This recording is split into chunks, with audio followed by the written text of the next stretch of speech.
கண்டாரே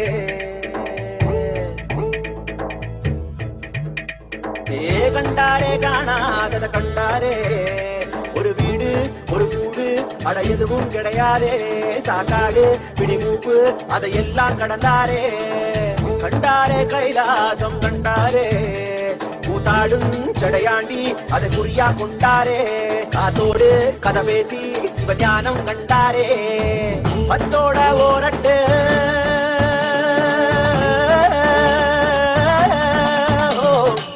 பத்தோட 18 சித்தர்கள் விளையாட்டு எத்தனை பேருக்கு தந்தாரோ கையாட்டு சித்தங்கா போக்கு சிவம் போக்கு என சொன்னாரே பித்தங்கா போக மருந்தாக தனம் வந்தாரே வடகாசி தென்காசி வழிதோறும் சித்தரடி அடியாத்தி முடிஞ்சாக்கா அடையாளம் கண்டுபிடி கண்டாரே காணாதத கண்டாரே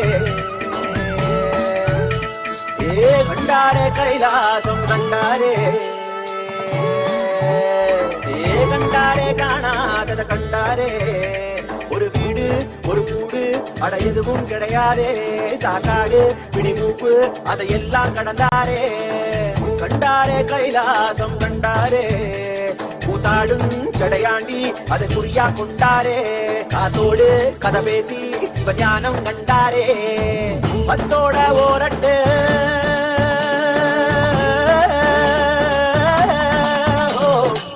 பத்தோட 18 சித்தர்கள் விளையாட்டு எத்தனை பேருக்கு தந்தாரோ கையாட்டு சித்தங்கா போக்கு சிவம் போக்கு என சொன்னாரே பித்தங்கா போக மருந்தாக தனம் வந்தாரே வடகாசி தென்காசி வழிதோறும் சித்தரடி அடியாத்தி முடிஞ்சாக்கா அடையாளம் கண்டுபிடி கண்டாரே காணாதத கண்டாரே கண்டாரே கைலாசம் கண்டாரே கண்டாரே காணாதத கண்டாரே ஒரு வீடு ஒரு கூடு அட எதுவும் கிடையாதே சாக்காடு பிடிமூப்பு அதையெல்லாம் கடந்தாரே கண்டாரே கைலாசம் கண்டாரே கூத்தாடும் சடையாண்டி அதை குறியா கொண்டாரே காத்தோடு கதை பேசி சிவஞானம் கண்டாரே பத்தோட ஓரட்டு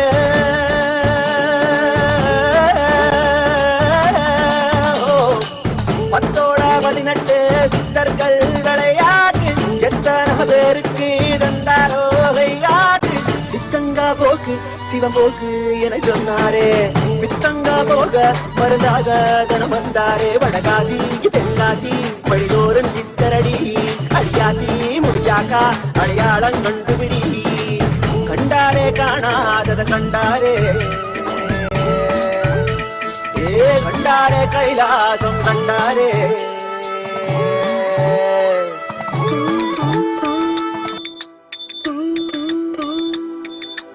ஐயா சிவ சிவ சிவ சிவ ரகர ரகர சிவ சிவ சிவ சிவ ரகர ரகர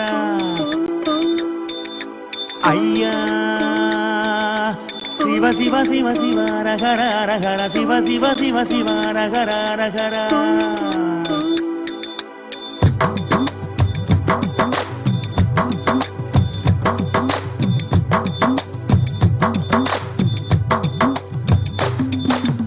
ஊரறியே என் பேரறியே உறவறியே தவத்துறவறியே உள்ளொன்று உரம் ஒன்று பேசறிய உமை சிவன் போலே வேறறிய சிவ சிவ சிவ சிவ ரகர ரகர சிவ சிவ சிவ சிவ ரகர ரகர சிவ சிவ சிவ சிவ ரகர ரகர சிவ சிவ சிவ சிவ ரகர ரகர காலையும் மாலையும் கணக்கறிய நாளும் கோளும் நான் அறிய பாலையும் சோலையும் பிரித்தறிய பரம பரஞ்சோதி அடி சிறிய சிவ சிவ சிவ சிவ ரகர ரகர சிவ சிவ சிவ சிவ ரகர ரகர சிவ சிவ சிவ சிவ ரகர ரகர சிவ சிவ சிவ சிவ ரகர ஐயா ஊனறிய உயிர் உடலறிய மோன பெருவழியை நான் அறிய ஆனறிய பெண்ணலி அறிய ஆதி சிதம்பரம் நான் அறிய சிவ சிவ சிவ சிவ ரகர ரகர சிவ சிவ சிவ சிவ ரகர ரகர சிவ சிவ சிவ சிவ ரகர ரகர சிவ சிவ சிவ சிவ ரகர சாமி உன்னது பொருளது கண்டறிய யோகமும் மோகமும் கொண்டறிய ஆசை பேராசை அறிந்தறிய அம்பலமாடியை மறந்தறிய சிவ சிவ சிவ சிவ ரகர ரகர சிவ சிவ சிவ சிவ ரகர ரகர சிவ சிவ சிவ சிவ ரகர ரகர சிவ சிவ சிவ சிவ ரகர ரகர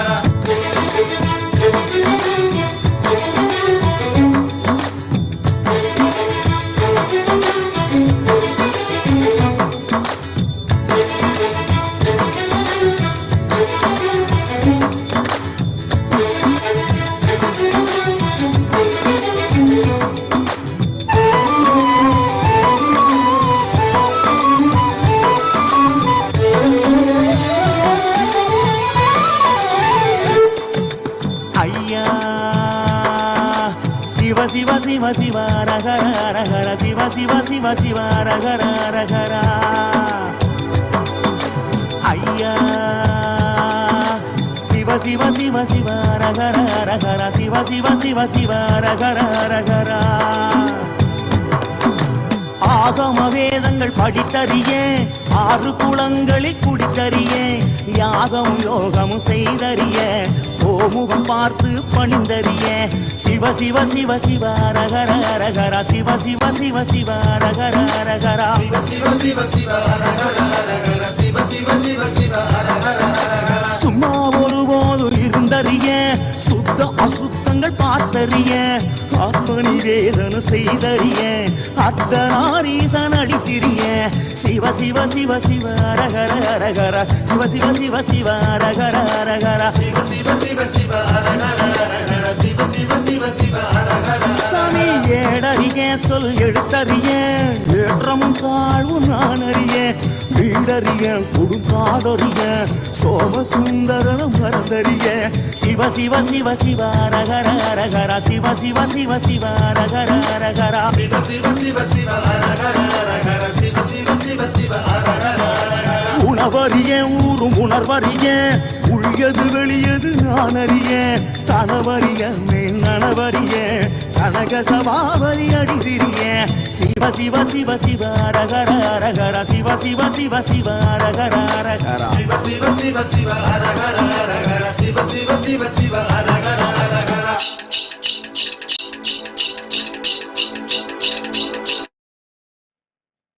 ஓம் நித்யானந்தேஸ்வர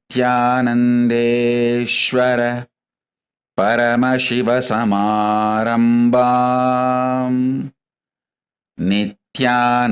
நித்யானந்தேஸ்வரி பரமசக்தி மத்யமாம் அஸ்மதாச்சார்யபர்யந்தாம் வந்தே குரு பரம்பராம்.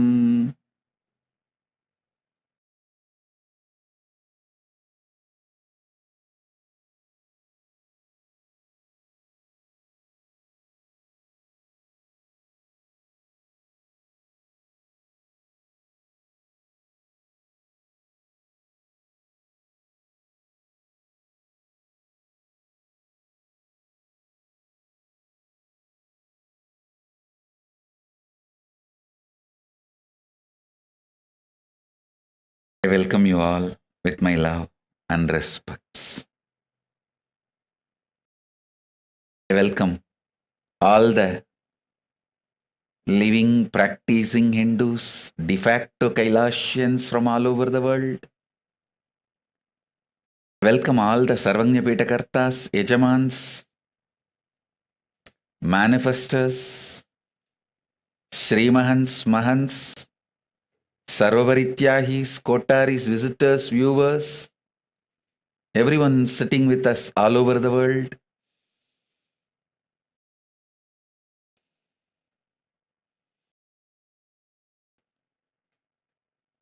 Through Nithyananda TV, Kailasa TV, I welcome all of you with my love and blessings. Paramashiva's message directly from Kailasa.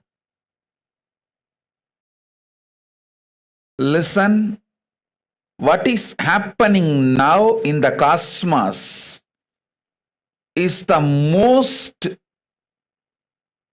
favorable, supporting, auspicious ambience for enlightenment. See, the best thing that can happen to beings, the best spiritual breakthrough that can happen to beings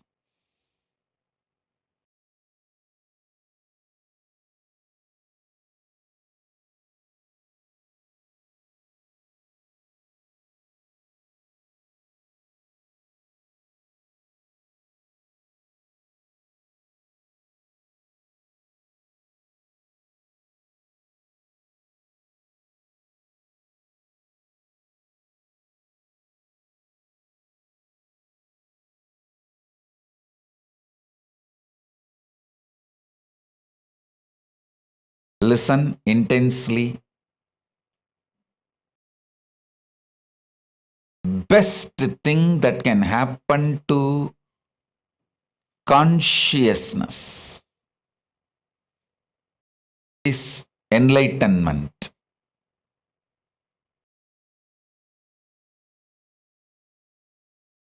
Being part of this Paramashiva's mission as enlightened being. I tell you, when you become enlightened, you automatically become part of this Paramashiva's Kailasa, the mission.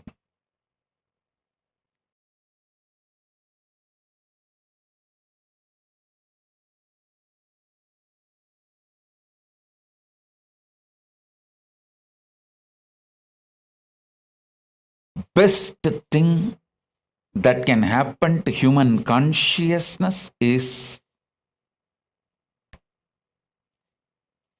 becoming enlightened and being part of this Paramashiva's mission, Kailasa. I tell you, the most auspicious, supporting ambience for that great purpose is happening now. Please listen. See, when you have a good rest, deep sleep, fresh in the morning, you will feel so good about everything, about you, about others, about life, everything. Same way, when you have deep samadhi, you will experience that feel-good feeling billion times more. See, if you had a good food, deep sleep, and wake up, how fresh you feel. You feel so happy about you, others. You feel like blessing yourself and blessing others. You have only very good words and moods for yourself and others. Listen. Same way, if you have a good samadhi, billion times more, you will feel good about you, others, world, everything. It is not even just feel good feeling, it's a reality. From that reality, I am talking to you all. Till பாய்ந்தேன் அங்கிருந்தே கண்டதை எல்லாம் உங்களோடு கதைத்திட இந்த பிண்டத்தில் மலர்ந்தேன். கண்டதை அல்ல, கண்டதை எல்லாம் கதைத்திட இந்த பிண்டத்தில் மலர்ந்தேன்.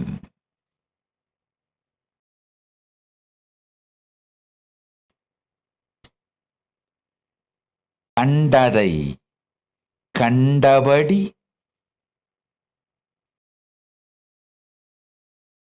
கண்டு உணர்ந்து கொண்டபடி ககனத்து மாந்தர்கள் உங்களுக்கு சொல்லிட இந்த பிண்டத்தில் மலர்ந்திருக்கின்றேன். பிறவா வரமளிக்கும் பெம்மான் சத்தியத்தை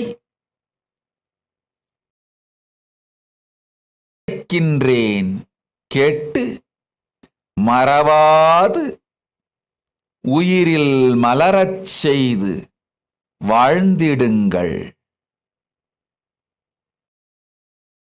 Listen intensely.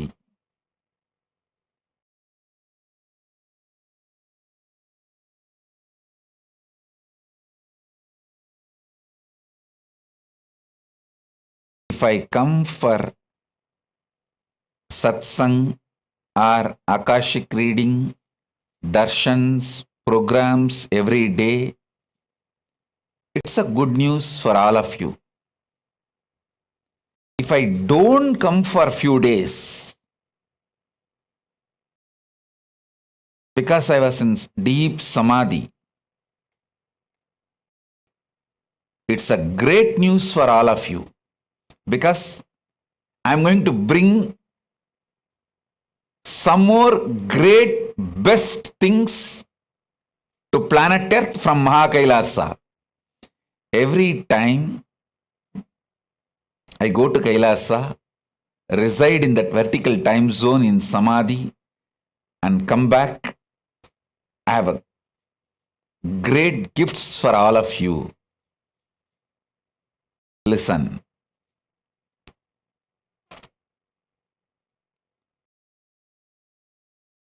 First thing I want to tell you, I want to introduce the great gifts and the great news I have brought from Kailasa.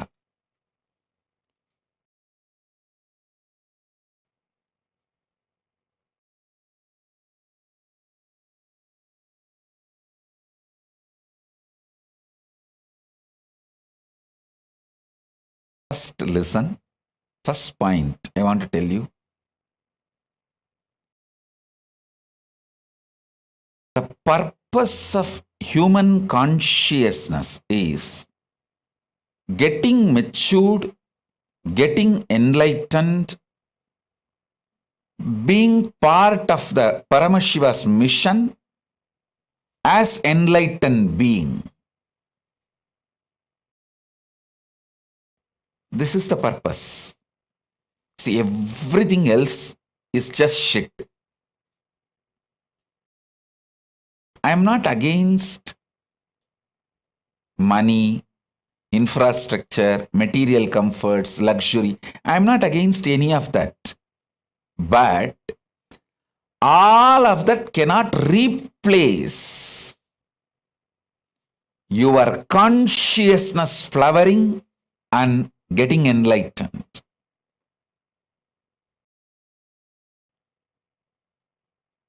I am telling you, money is nothing but collectively accepted imagination given legitimacy. Collectively accepted imagination given legitimacy is money. I am not against money. Money is great as long as it is useful for administration to make human life better on planet Earth. To make our lives better on planet Earth, if the money is useful, great. But if that same concept of money is used by chronic capitalists or manipulators in any field to stop human beings growing consciously, then I am against money. Be very clear. Listen. Money is great as long as it supports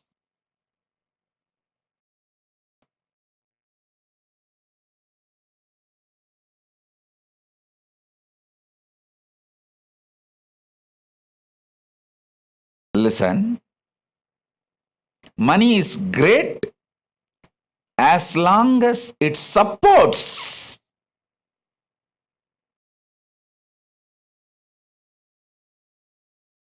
human beings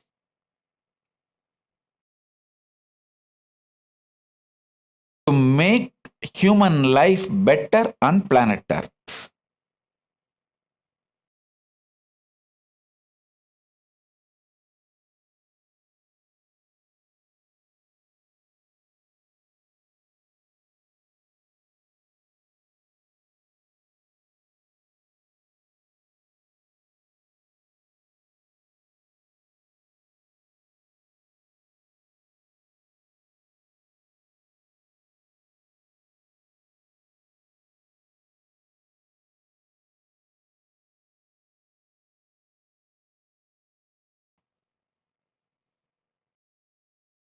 Listen, I'll repeat.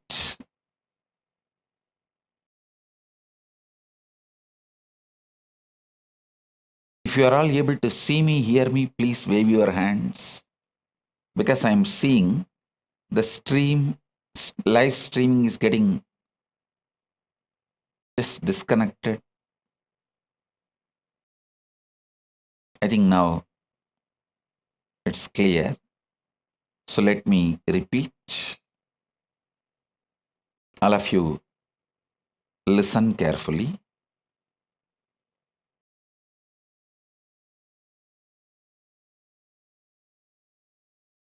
Money is great if it is useful to make human life better on planet Earth, because that very concept was imagined and given legitimacy to make human life better. For example, at this present given situation, the concept of money should be used to provide food, medical care, everything to all the citizens of planet Earth by providing a complete quarantine. Listen.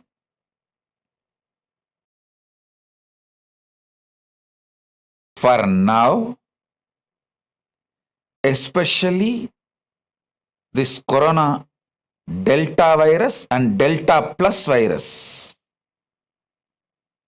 the way it is spreading, the way it is evolving, becoming different,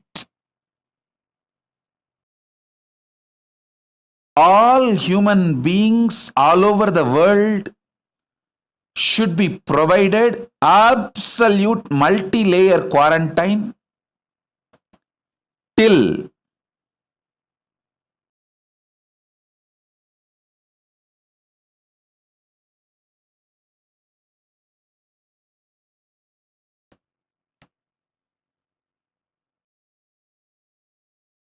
complete elimination of corona is done.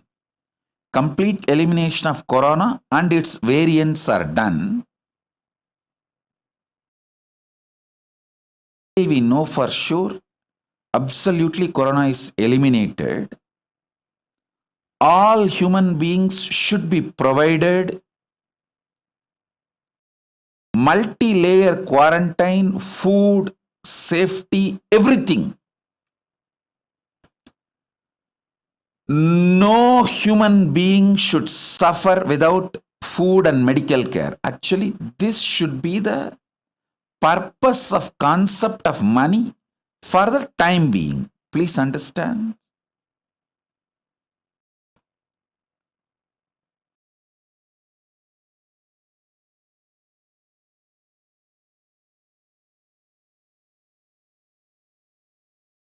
I'll explain step by step where humanity is missing, where the decision makers are failing to see the blind spot.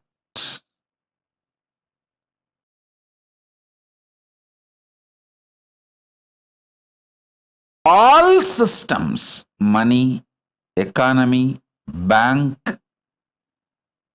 fixing a price for agricultural products or any product, everything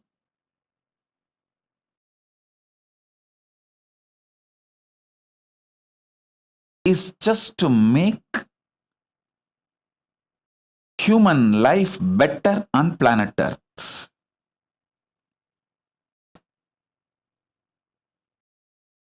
Human beings need some kind of an inspiration and greed to run. So the common imagination called money, which is given legitimacy,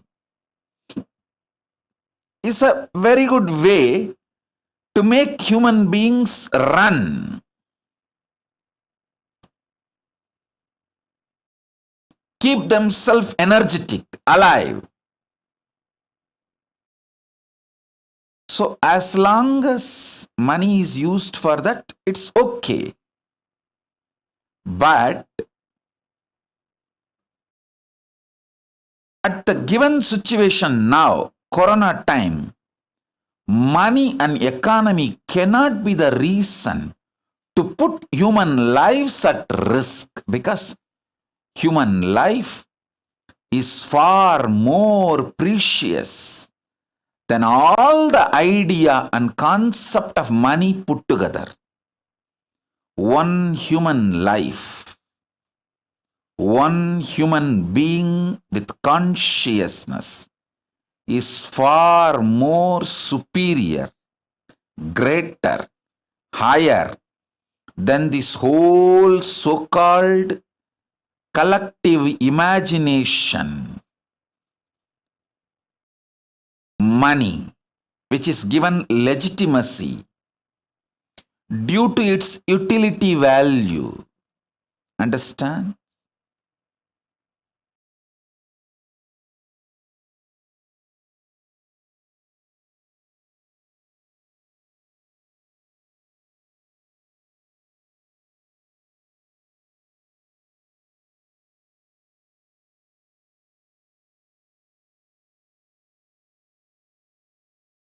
The whole system,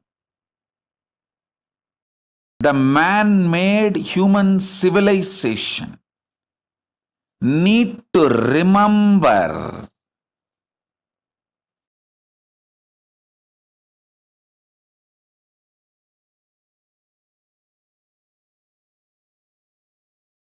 the purpose of civilization is to make human life better on planet Earth.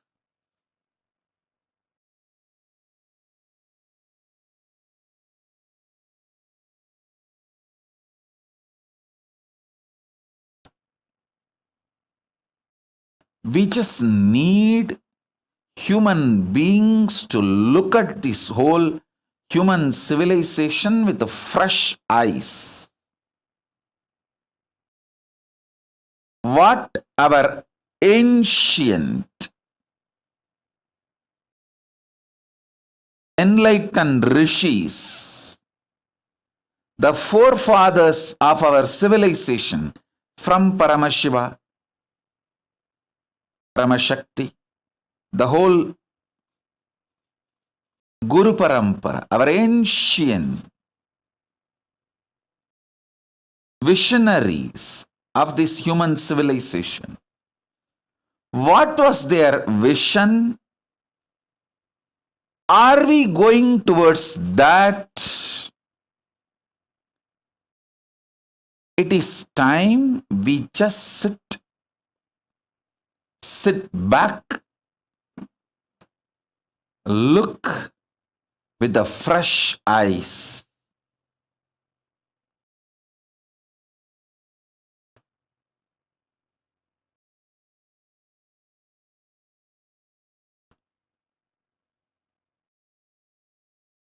at least all my disciples, please think sincerely about this vision I am giving you all. If I can put this seed in all of you and all of you start thinking, I will feel job satisfaction. Last so many days, I was soaked in samadhi and I have brought some understanding, some vision, some truths.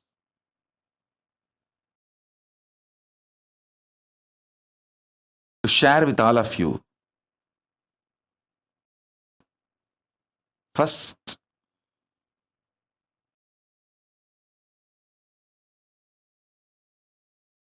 everything is for the sake of human consciousness to flower, get enlightened, be part of this great Paramashiva's mission of making everybody enlightened. That's the first truth. Second, listen. This is the deep, sacred secret. Paramashiva has 5 phases: creation, sustenance, rejuvenation, delusion, liberation.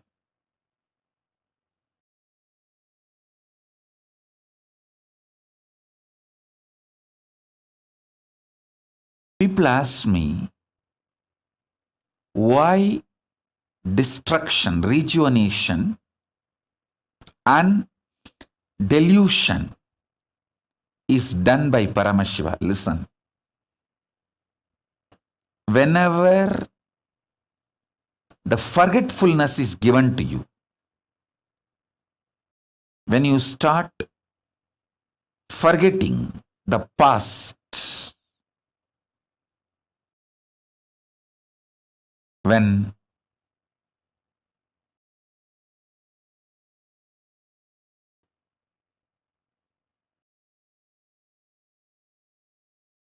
you get deluded, confused, forgetful about the past, a great possibility for a breakthrough is given to you. Listen. If you remember your past and proceed with your life further, that is called growth. If you learn to survive, reinvent yourself during the absolute forgetfulness, delusion, confusion, if you learn to survive and reinvent yourself at these crucial moments, it will be breakthrough, not just growth. Paramashiva is providing an amazing opportunity for all of us to have a breakthrough. Listen. I am not soothsayer, or I am not this positive thinking paprapa. No. I am neither positive thinking Bhagavas nor life negative person. I tell you the truth as it is. As it is. See, if you remember your past and continue to proceed in your life, it is growth. So you remember, you used to make hundreds of thousands per year. Now you want to work hard and progress and proceed, manifest your creativity, hard work, intensity, all that, and you proceed from 100,000 to maybe 1 million. That is the growth based on your memory track.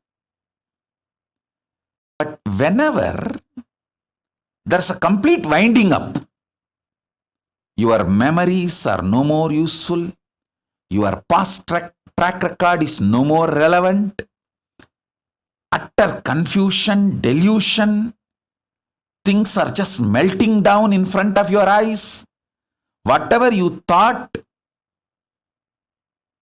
useless in your life, you suddenly find so much of value for it, and whatever you thought very useful as a pillar of your life suddenly becoming irrelevant and no more useful.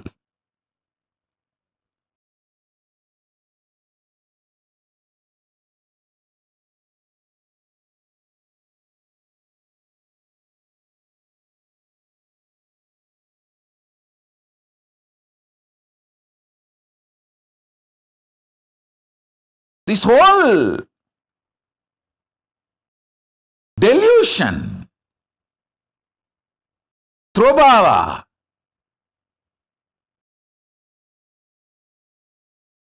the great deluge happening, is an amazing opportunity for all of you. Amazing opportunity for all of you to reinvent yourself, to have a breakthrough for your life, to give an amazing breakthrough to yourself. I tell you,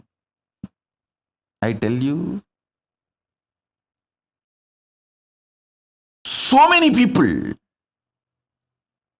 all over the world, I am seeing many things they felt is the most important pillar, foundation of their life is neither relevant nor useful. It is not even there.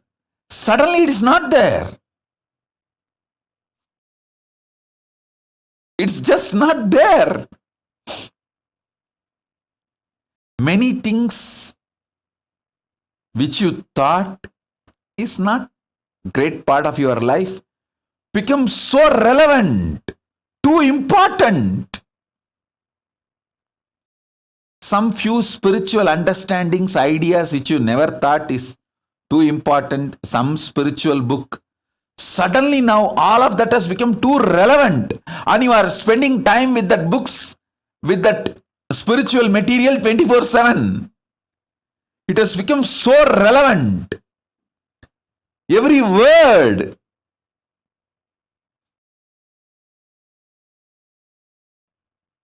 is useful.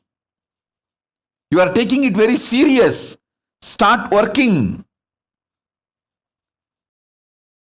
Nowadays, I am not teaching at all about completion because everyone has to practice completion even to survive without getting mental breakdown. If you have to be without becoming Paityam, loose, and sail through this great deluge and the whole pralaya, you have to practice completion and spiritual truths. Otherwise, you will be scratching your head. And otherwise, what will happen to you? Nobody knows. How you will be, nobody knows. The spiritual truths have suddenly become so relevant, even for basic survival. I'm telling you.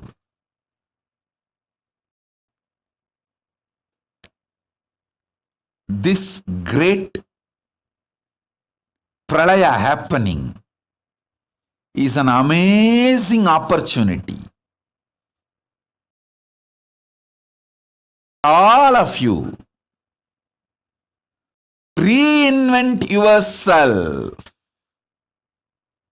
rediscover yourself, rebuild yourself, revive yourself.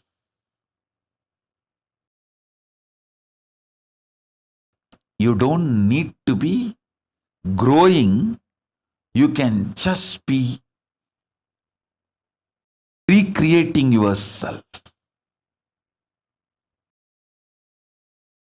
Many of the things which you thought very important in your life, relationships, people, wealth, buildings, home, office, infrastructures, many of that is no more part of your life.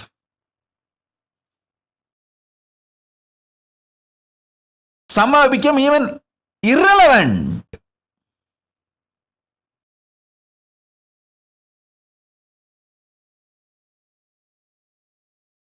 Just look around. 2 years before this pralaya started, what all was two important relevant things of your life, with what all you were spending your time, life, what was the focus of your life, your future plan, everything. Now see, I am telling you, Paramashiva is providing an extraordinary possibility, a powerful space. You may never get another pandemic, pralaya like this, even if you want next few hundred years. Let us not miss it. It's an amazing opportunity to get enlightened. Listen carefully. I'll repeat. I wanted to repeat every statement I am making 10 times so it gets into your inner space. Listen.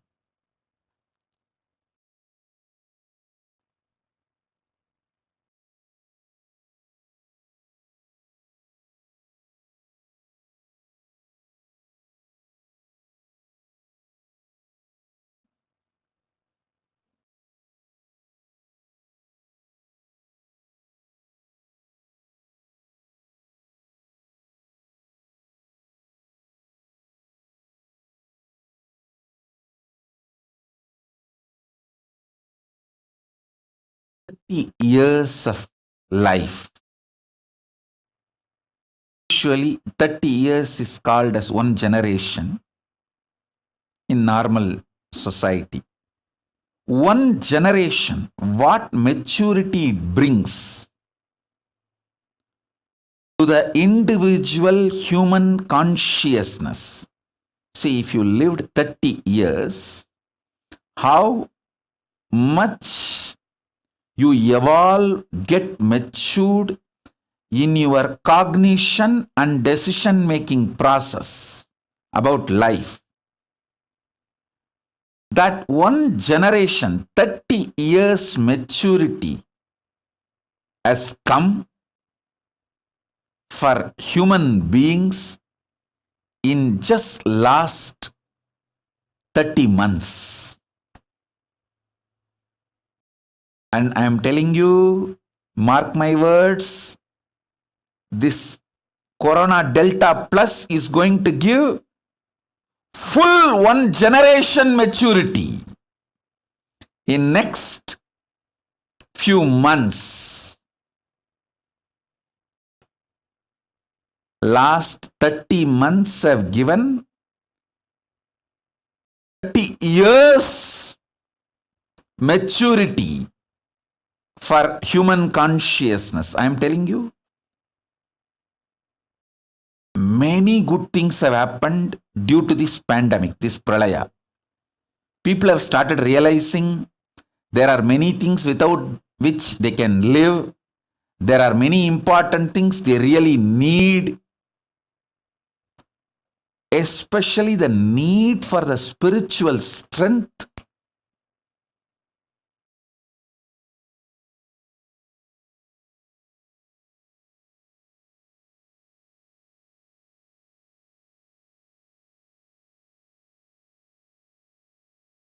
Is happening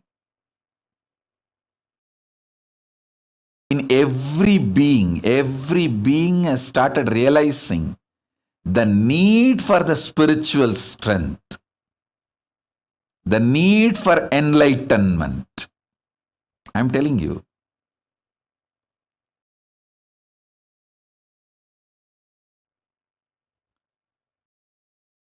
These last 30 months have given humanity the maturity which usually comes by 30 years, one generation. And mark my words, next few months, the Corona Delta Plus is going to give full 30 more years, one more generation maturity to humanity. Not only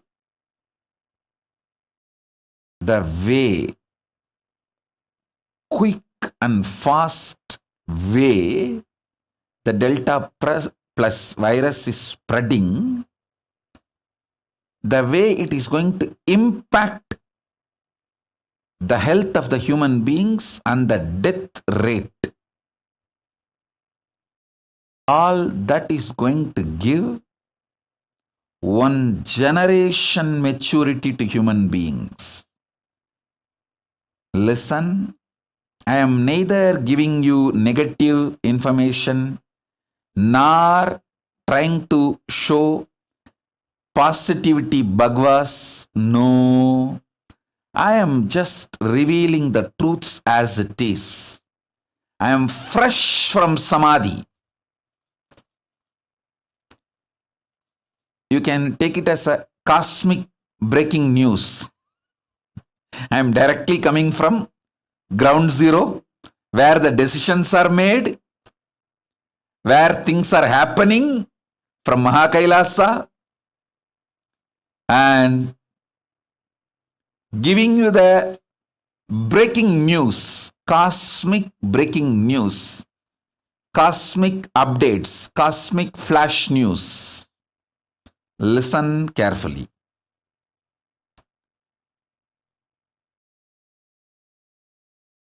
O human beings, you are given an amazing opportunity to get enlightened.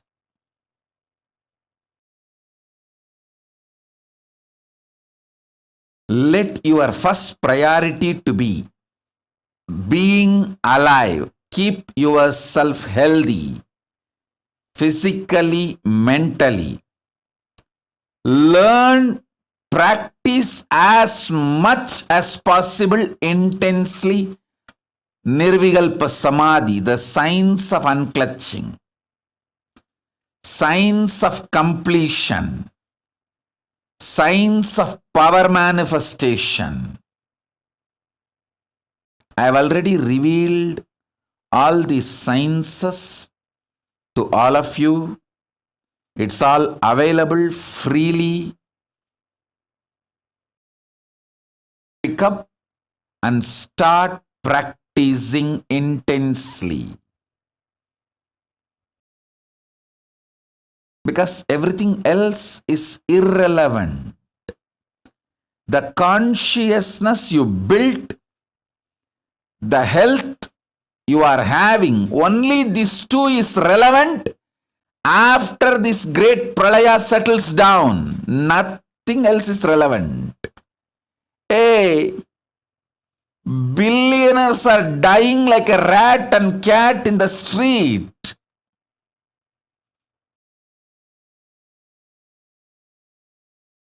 The common imagination concept money, which is given legitimacy, has no meaning.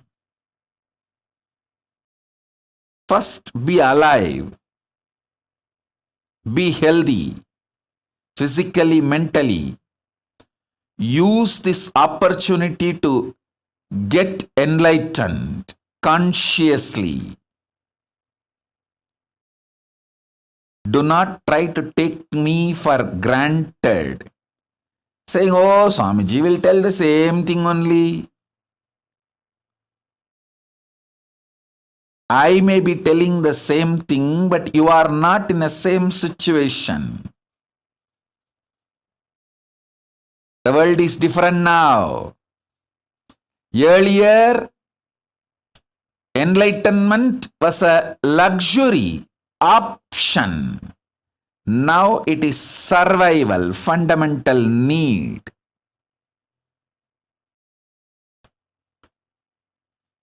Just like your morning breakfast, enlightenment is the fundamental need.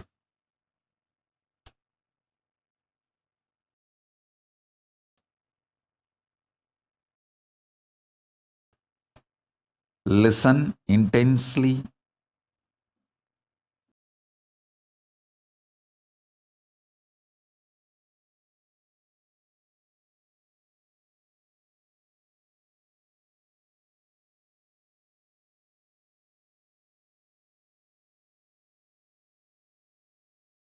This pralaya, by thoroughly shaking all your ideas, plans, imaginations, it is upgrading you, updating you, making you matured more than one generation. 30 years. Usually what changes will happen in the human society, whether mentally, physically, the way the economy functions, the way humanity evolves.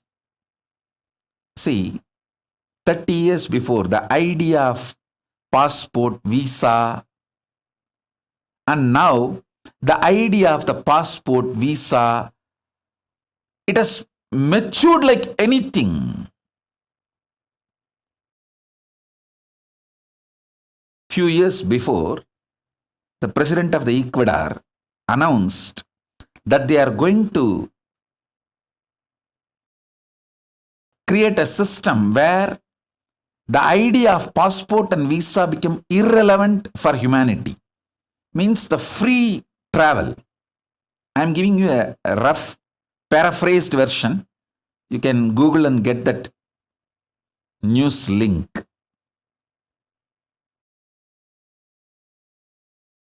The ideas earlier, when the idea of passport and visa, all this was happening 30 years before, it was more for restriction purpose.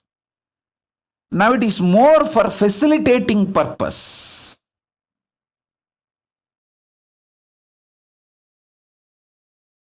I am telling you, after this pralaya, the ideas of passport, visa, all that will have a next level of matured cognition. It will be just giving you the multiple choices and options. Earlier, when this idea of passport, visa and all, when it was created, it was more like for restricting purpose. Then it evolved into a facilitating purpose. Now it will be more like giving you the wide choices, variety, options. It may even evolve to the next level. Because the way human beings are going to die, that every country will want more human beings in their country.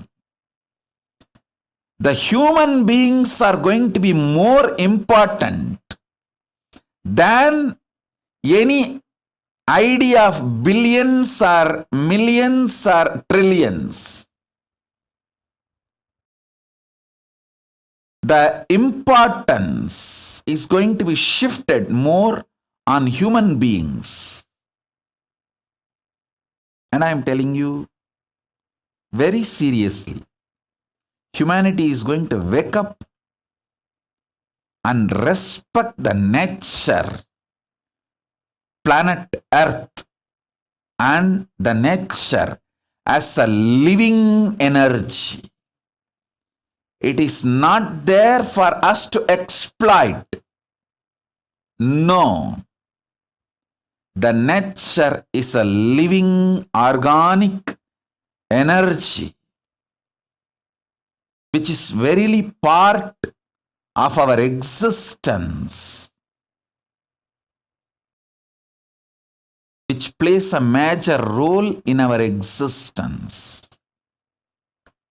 Humanity is going to wake up to this truth. So the vegetarianism will become lifestyle. The deforestation will stop. Multiple side effects are going to happen. Like when this global warming has caught the attention of the human beings, how many major decisions were taken, and how humanity started looking at everything in a matured way. This pandemic, last 30 months have given 30 years maturity, and next few months is going to give next 30 years maturity. One more generation maturity. Human beings are going to have just in next few months. Understand? The other day I was reading an article. Somebody was trying to justify, even during the plague in India, we had 10 to 20% of the population dying, but we stood back. Yes, I am not saying we are not going to stand back. We are not going to revive ourselves. No, I am not saying that. Be very clear. When 10 to 20% of the population was wiped out during the plague and those pandemics, there was no cell phone, there was no live streaming. It was not impacting the living human being's consciousness that strongly. See, even the message you receive, the news you receive will be verbal, very less photographs. So the people who survived, the impact of others' death on the minds of the people who survived was not too much. But now, due to cell phone communication, the internet, mass media, everything available, you guys are underestimating the impact of even few deaths going to happen on the people who are alive. See, I am neither supporting media lying by hiding the number of common man's death, nor I am supporting media going gaga and wild and overacting and overreacting some of the VIP deaths due to corona. Both extreme I am not supporting, but both extremes are weakening the human beings, and both extreme, see, hiding the deaths of the common mass and too much of limelight for some celebrities dying in corona. Both are not letting human beings to take the right decision.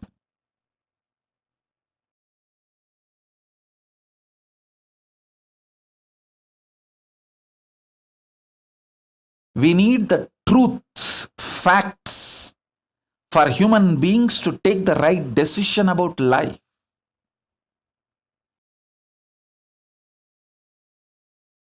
Neither we should break the confidence of the people on the civilization, nor they should have the false arrogance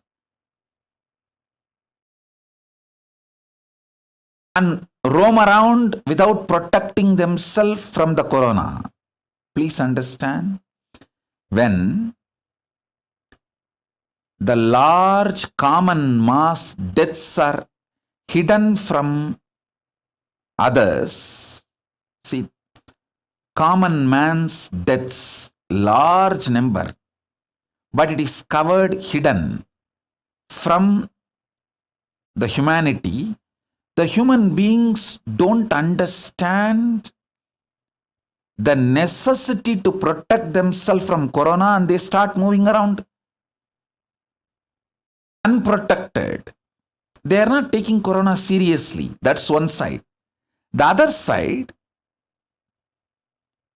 too much importance is given to these VIP deaths due to corona, that makes human being lose confidence on the society, human civilization. That is also not going to work, because that gives a kind of a arrogant decision. What can be done? Even those VIPs are dying. How the people start thinking, oh, even those VIPs are dying, nothing can be done anyhow. This is the way it is going to be, so let me live as long as I can. That is the way that drunkards standing in queue just for 1 quarter and getting corona and dying. Oh God, I'm telling you, this alcohol shop corona deaths are the most pathetic. Now, I'm not talking about just one nation, one state. I'm telling about the whole world. Alcohol shop corona deaths. That's most pathetic. Kind of a delusional arrogance.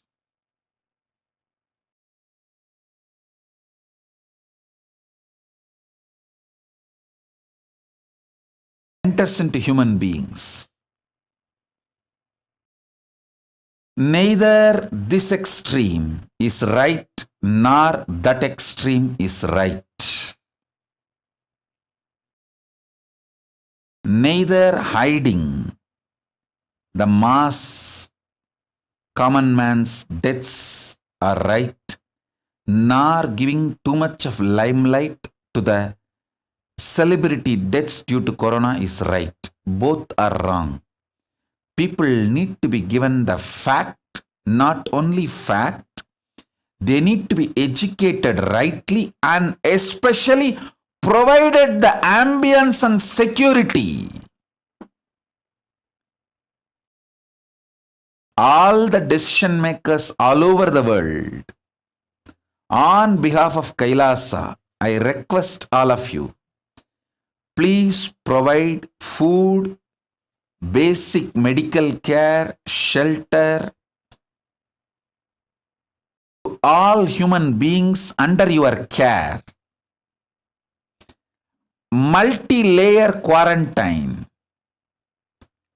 till this corona is completely eliminated from planet Earth, till that spreading cycle, that chain is broken.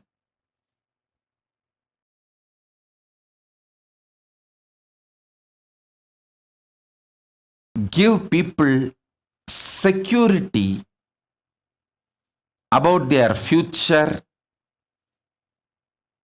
confidence about their life.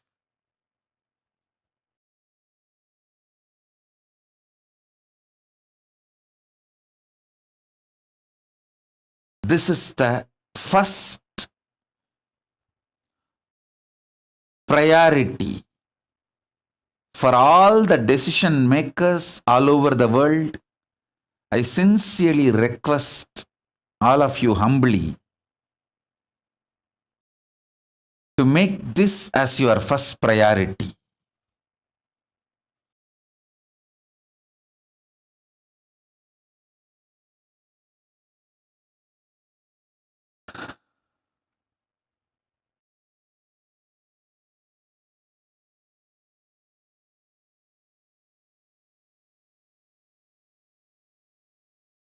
And I am not the kind of a person who will just put the responsibility on others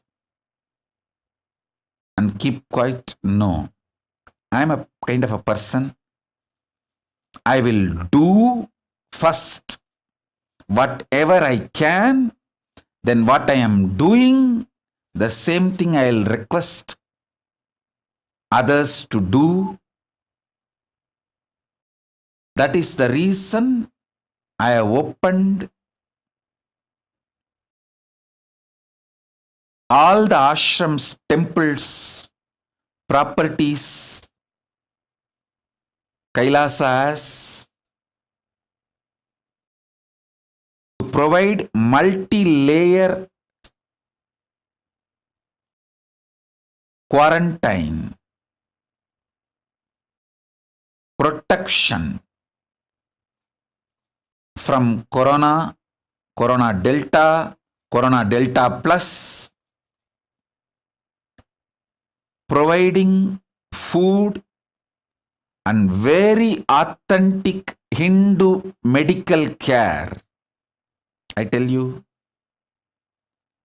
it is very unfortunate. The Hindu medical systems are taken for granted, destroyed, abused, disrespected. Very systematic way by the anti-Hindu elements.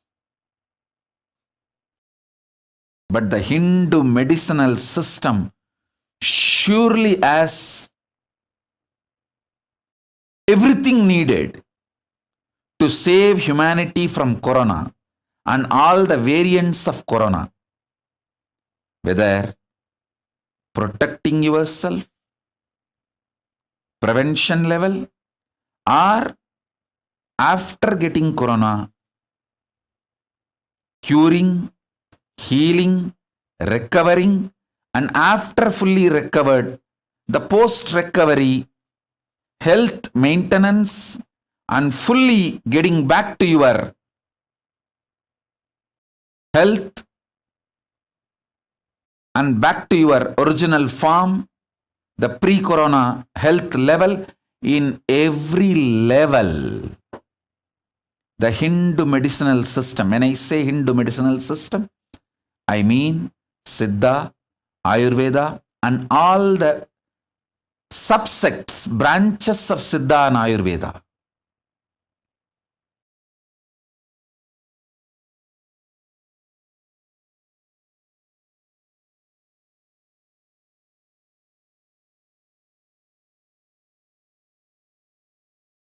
Hindu medicinal system as a solution for corona, I know.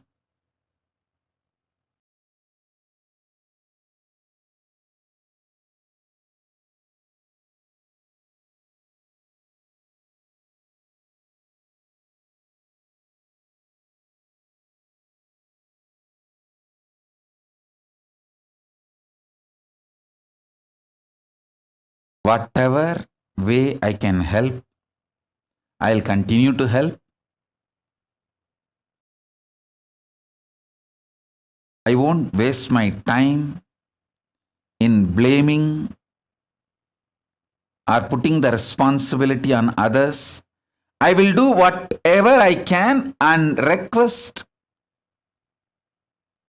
others also to be part and serve. Whatever way you can serve, especially decision makers.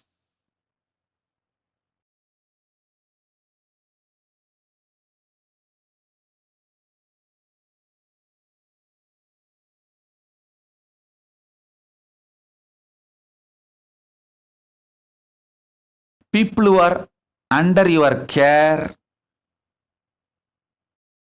people who entrusted you to make decision for them, the rulers, decision makers, administrators of humanity all over the world. Please focus on keeping human beings alive, healthy through this whole deluge, the pralaya, pandemic. Let the focus be on keeping people alive, happy, healthy. Let that be the first priority.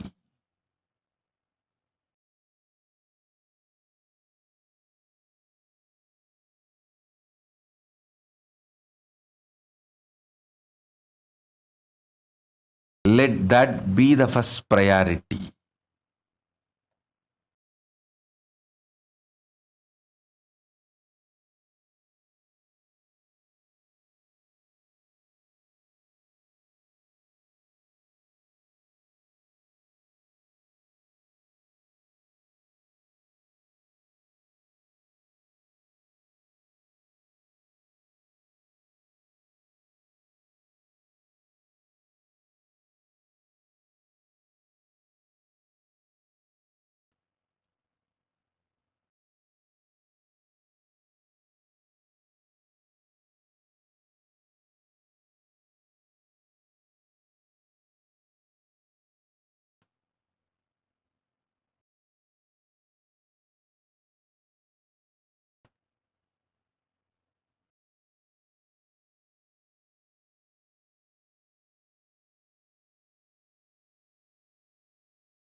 I have brought the signs of enlightenment.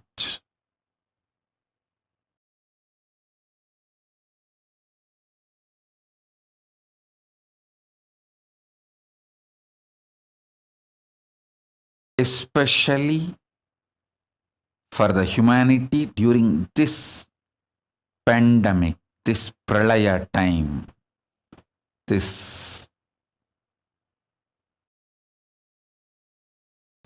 huge, the deluge, the pralaya time. Next few months, I'm going to focus on making as many of you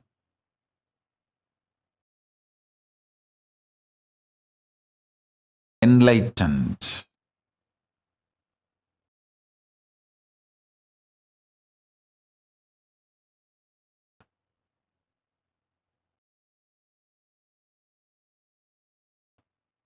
So this instruction is for all the Kailasas, means all the ashrams, temples, our adinams,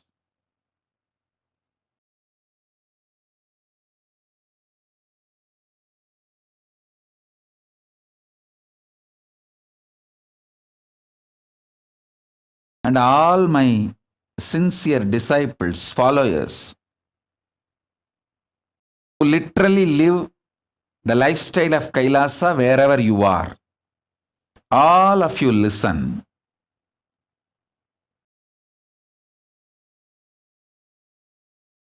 Next few days, start taking these 3 herbs in your food. Karisalanganni, Ponnanganni, Thuduvalai. I will repeat. I will even put the English word in the social media as the gist of the satsang.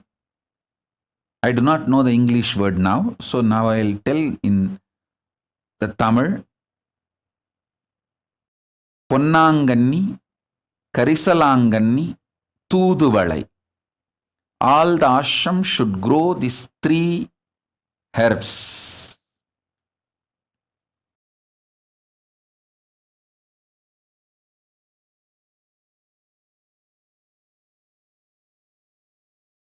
if you are not able to grow, at least buy. Add this in your food. You can even cook and eat or make juice and drink. In any form, add at least little quantity of all these three every day. Every day, add all these three. Please listen. These three herbs strengthen your body and mind. It helps you to receive the enlightenment, manifest powers. These are the powerful aushadas. Actually, I'll tell you one incident.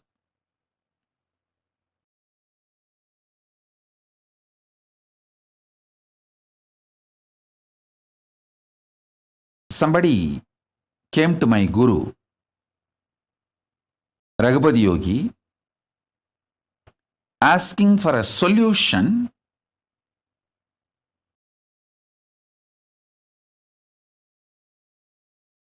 for his personal problem.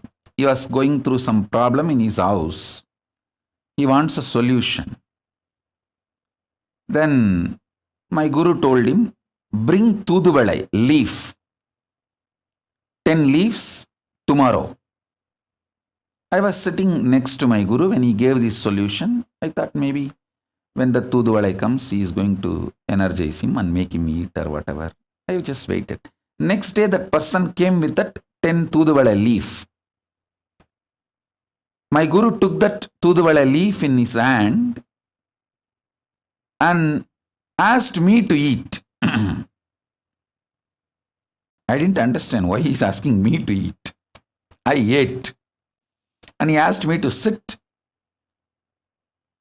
And he told that person, the devotee who came for solution, to touch my feet and do Pada Puja to me, take my blessings.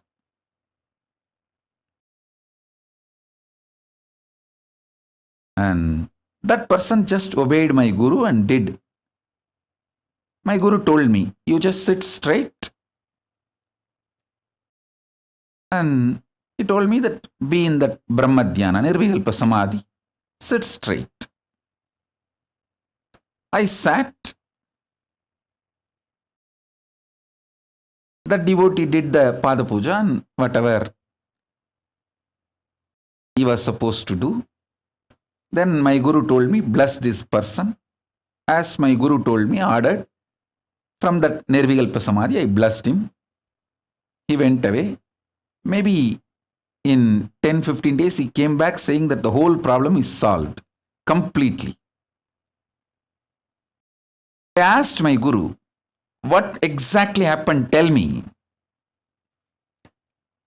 Raghupati Yogi told me, hey, you are Paramashiva. When time comes, you will realize. Whether you realize or not.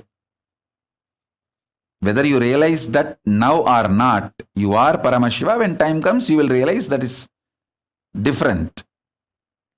When I gave the Tuduvalai and you ate and sat, your Paramashivatva intensely started manifesting in your body. So that is the time I asked him to worship you, do Pada Puja to you. So directly he receives Paramashiva's energy and powers. He got the blessing and he went away. And I tell you, for quite a long time, when I used to sit for Pada Puja, I will have Tuduvalai in my mouth for quite a long time. Only after I started traveling outside India, when we were not able to get that herb, and by the time it was also not required, I stopped using. Tuduvalai is that powerful herb. When you use Tuduvalai every day, simply you manifest the powers of Paramashiva. Karisalanganni, Ponnanganni, Thuduvalai. All this heals your body and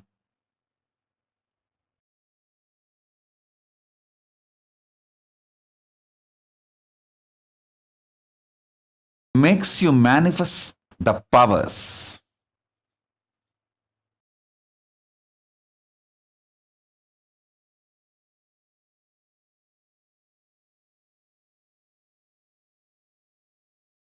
Especially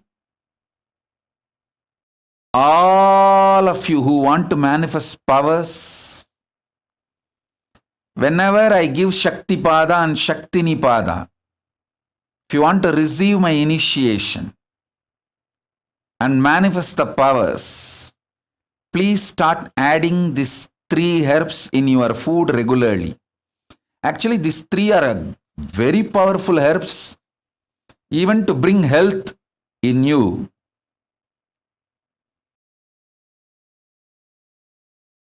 How much quantity to use? You can just Google any Ayurvedic or Siddha website. They'll tell you. Maybe 10 leaf maximum per day. 10 leaf of Karisalanganni, 10 leaf of Ponnanganni, 10 leaf of Thuduvalai. You can take it in the morning or noon or in the evening. You can make tea.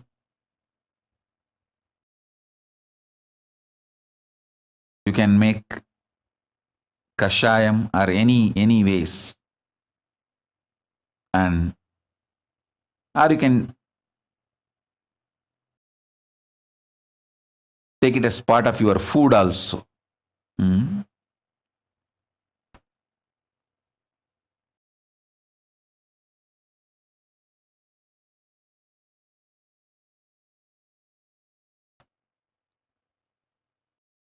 All the sannyasis, brahmacharis, Gurukul Balasans should take these 3 herbs every day. All the ashrams should start growing these 3 herbs every day.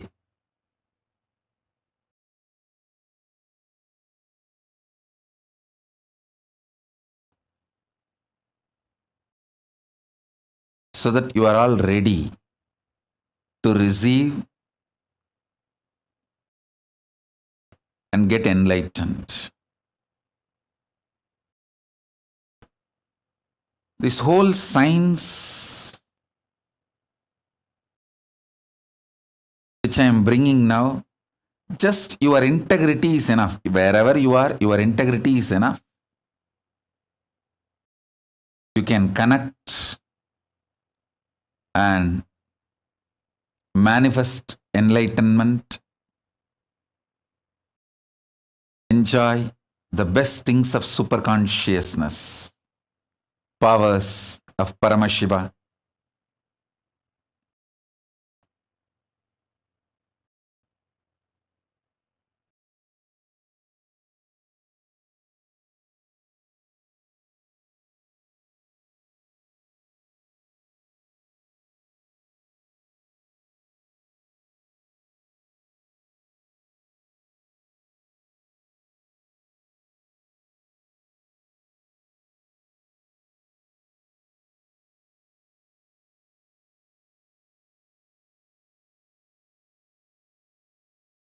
All the adinams, ashrams, if you start growing in the ashram, especially where I used to walk, in that very land that Aushadha can be programmed through the energy. I brought enough energy from Kailasa. I'll program them for all of you to manifest enlightenment and powers of Paramashiva.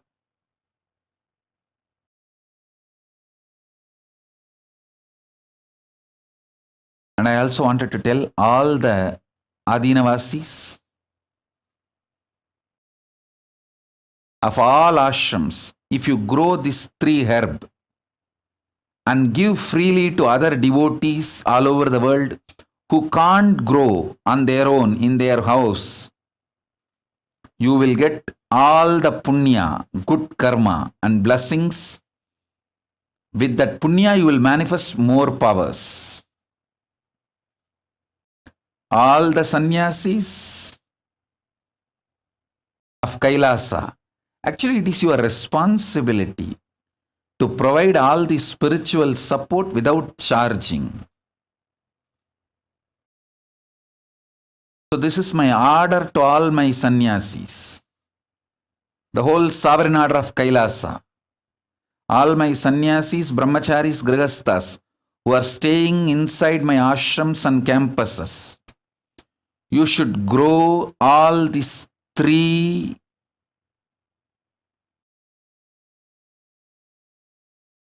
herbs. Karisalanganni, Tuduvalai, Punnanganni. And not only you can consume, you can enjoy it, you should distribute to anyone who has free of charge. Free of cost, you should give. Maybe you can let people pay the transport. Shipping expense they can pay. But the herbs themselves should be given freely, especially grown in our campuses where I lived, where I used to walk around, where that breathing space is there still intensely. Tiruvannamalai Ashram, Adi Kailash, Bididi, Salem Adinam, Rajapalayam. These are the ashrams. Hyderabad, where I physically, literally lived, walked around, energized that whole land, energy fields. All the ashrams I mentioned, all those Adinavasis should grow these herbs. You should use and share with the world. This is your responsibility. Devotees all over the world are donating money, funding us. So we should be doing this kind of spiritual support and services to everyone. It's our responsibility.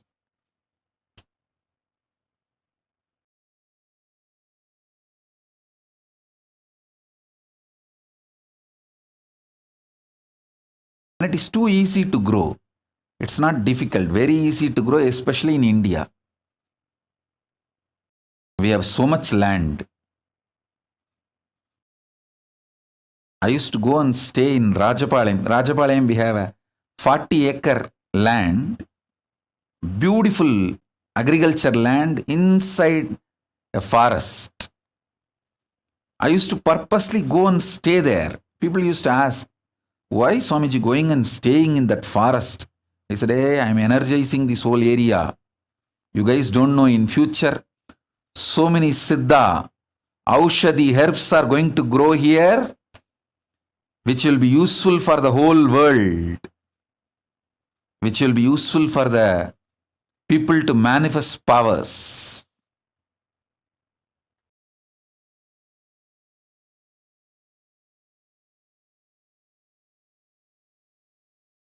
So all those people who are in our ashram, it's my order, take this as Guruvak, grow these 3 herbs, you also enjoy and share it with the world, free of charge. All the Aushadha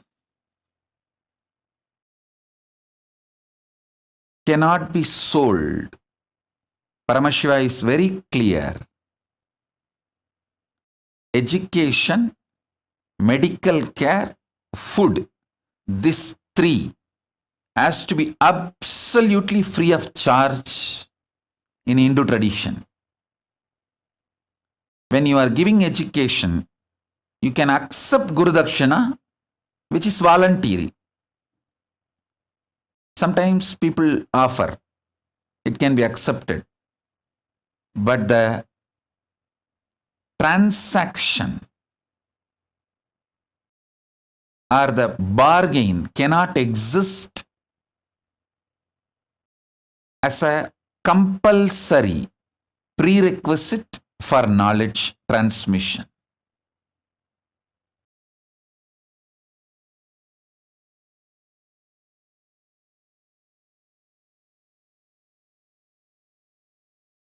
Same way the Aushadha. Aushadha has to be absolutely free. Share it with the world. Also wanted to tell you all, I am working on a very sound economical system for Kailasa, where I can start providing all this free of charge for the anybody, the practicing Hindus who wants, whether you are born as a Hindu or not born as Hindu is not a problem. Practicing Hindu. If you are a practicing Hindu and you want, we will be able to provide. We will be able to provide. I am building that kind of a sound economy.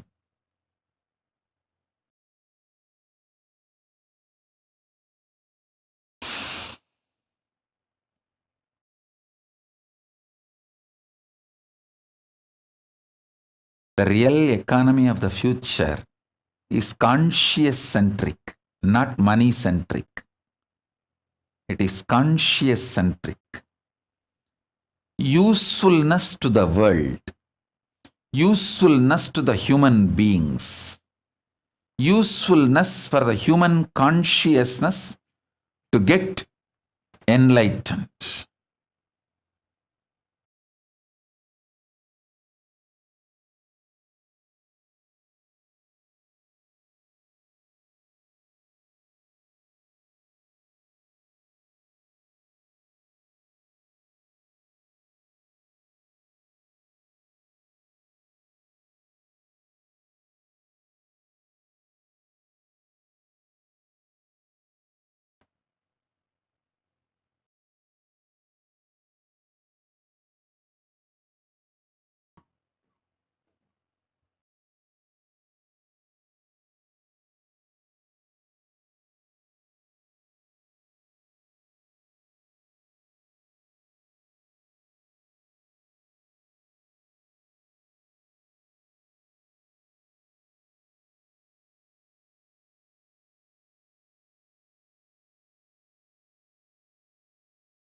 This few hundred acres which I already energized, did the prana pratishta and left.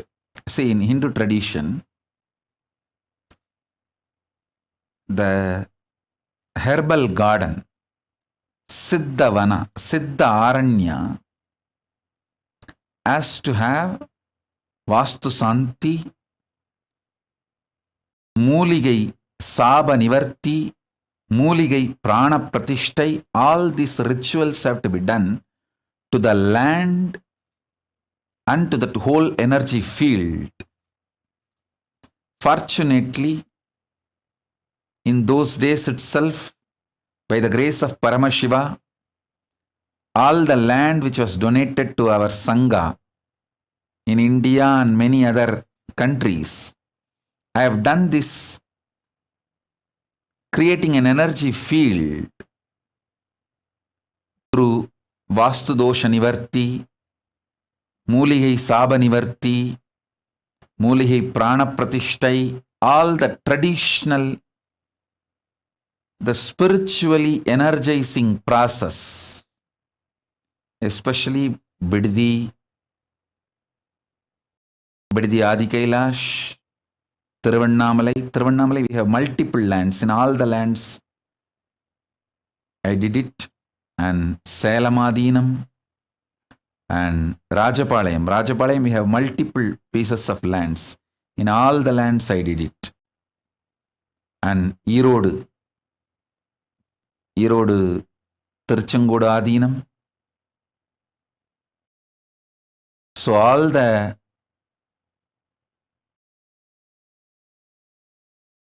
sovereign order of Kailasa, brahmacharis, grihasthas, sannyasis, naishtika brahmacharis of the Kailasa,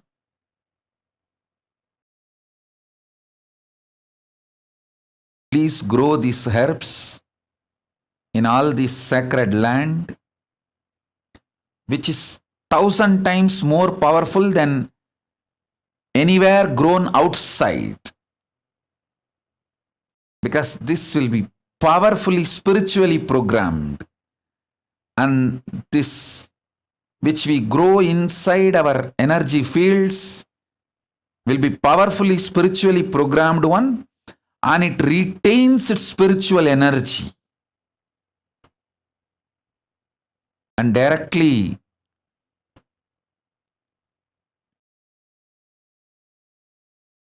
becomes part of the human bioenergy and makes the person manifest Paramashivatva. So, all our Adinam should take the responsibility, at least growing and sending it to our devotees who are very sincere in power manifestation, who want to really get enlightened. At least for those sincere people, you should be supporting it and giving it.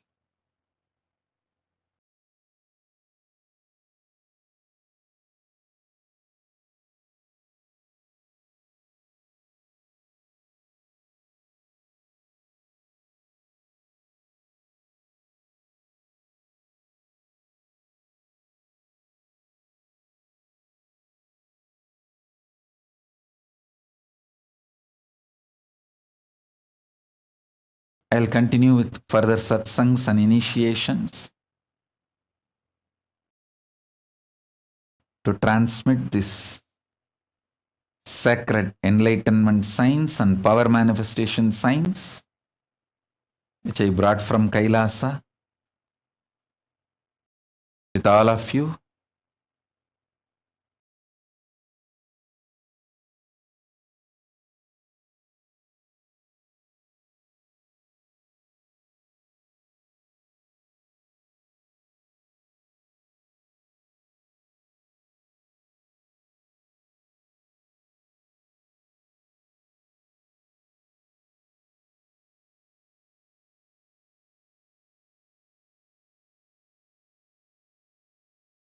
We can also do one more, all the adinams.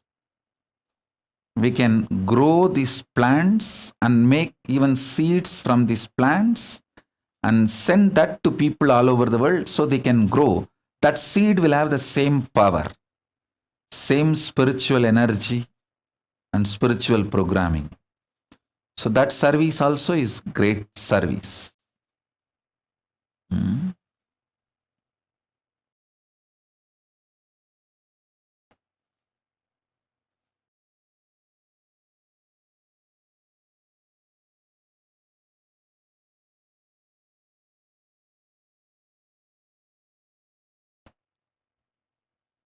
So first few things I want to reveal, I shared with you all.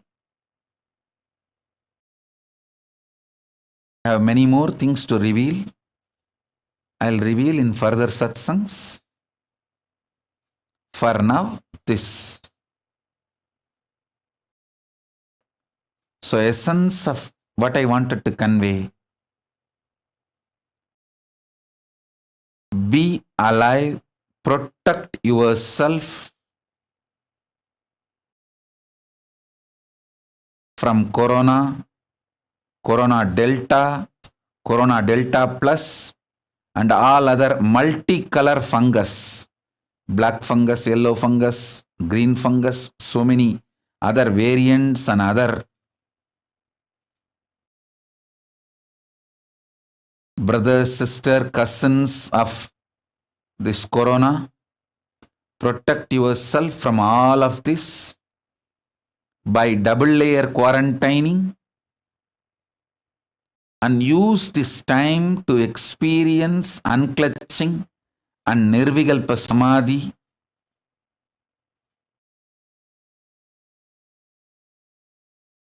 Don't waste your time.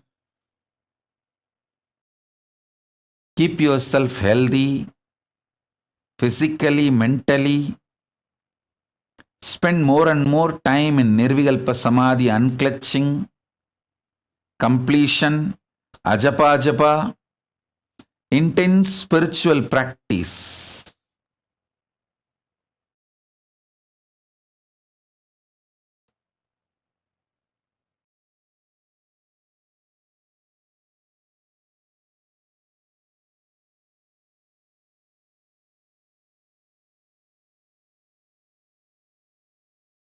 Don't waste this time.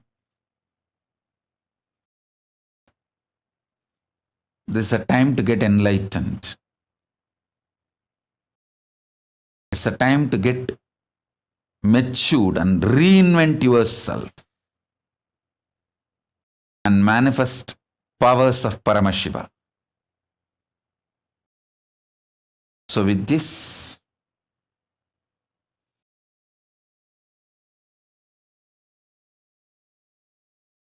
I bless you all.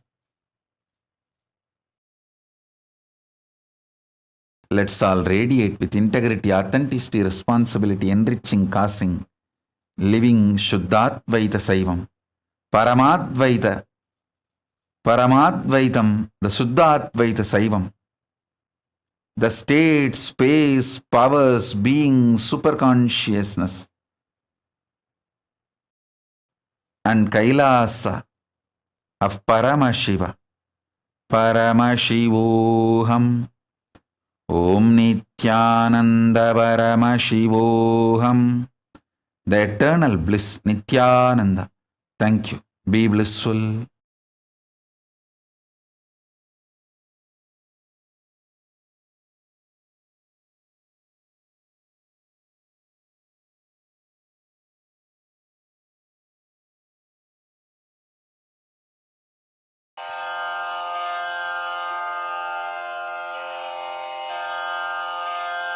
Shri कैलासोन्नत द्वादशान्त Shyamala पीठारूढ़ Shri Meenakshi सुंदरेश्वरा भिन्न स्वरूप परशिव पुत्र रत्न कुमार गुरुमण्यतुल्यावतार श्री पार्वती स्तन्यपान लब्ध दिव्य ज्ञान विश्रुत सकल निगमागम सारभूत द्राविड वेद प्रवक्त्रे श्रीमत् परम शिव करुणा समधिगत मुक्तामय चतुरश्रयान गीयमान छत्र चामर श्री चिन्ह काहलादि समस्त बिरदावल्यलंकृत ज्ञान विज्ञान चक्रवर्ती सर्वजन संघ सद्यो निर्वाण दीक्षा व्ययापवर्ग वर्ष विश्राण जीमूत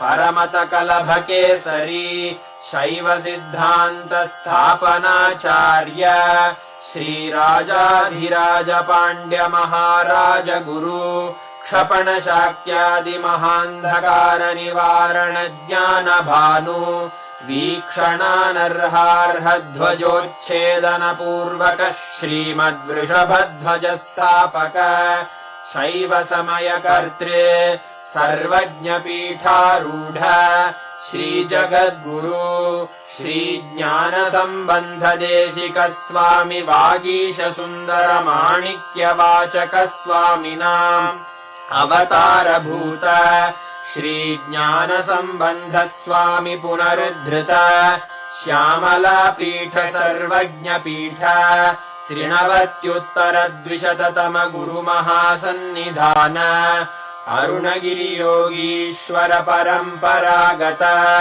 अरुणाचल सर्वज्ञ पीठ गुरु महासन्निधान कैलास परंपरागत कांची कैलास सर्वज्ञ पीठ त्रयस्त्रिंशदुत्तर द्विशततम गुरु महासन्निधान नित्योत्सव नित्य मंगल नित्य कल्याण नित्य रजित कैलास परंपरागत आदि कैलास नित्यानंद पीठ महासंस्थान महासिंहासन पीठ कर्तः साक्षात् श्री परमशिव समुद्भूत कैलास परम्परागत वैवस्वतमनु इक्ष्वाकु हरिश्चन्द्र भगीरथ श्रीरामचन्द्र शूरसेन इत्यादि अनवच्छिन्न सार्वभौम चक्रवर्ति परम्परागत चतुष्षष्टि योगिनी मण्डित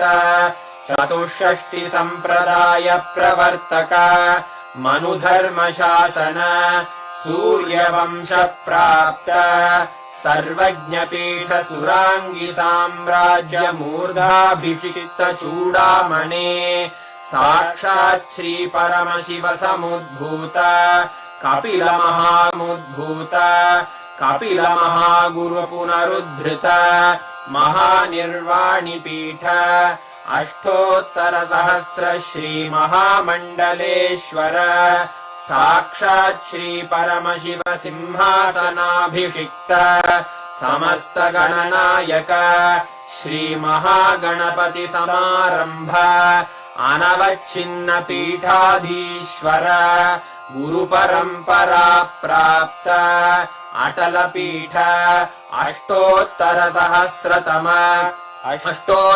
सहस्र श्री अटल पीठाधीश्वर धर्म मुक्ति स्वर्गपुर स्वर्ण पीठ त्रयोविंश गुरु महासन्निधान कैलास परम्परागत आदिपीठ सर्वज्ञ पीठ जगद्गुरो श्री कैलास पुनरुद्धारक श्री कैलास परमाचार्य श्रीमत्परमहंस परिव्राजकाचार्य वर्य सच्चिदानन्द प्रणव स्वरूप श्रोत्रिय ब्रह्मनिष्ठ श्रीमज्जगद्गुरु श्रील श्री भगवच्छ्री नित्यानन्द परमशिव श्री ज्ञान सम्बन्ध देशिक परमाचार्य स्वामिन् अत्रागत्य परिपाल्य च अस्मान् विज्ञान वितरणेन विजयी भव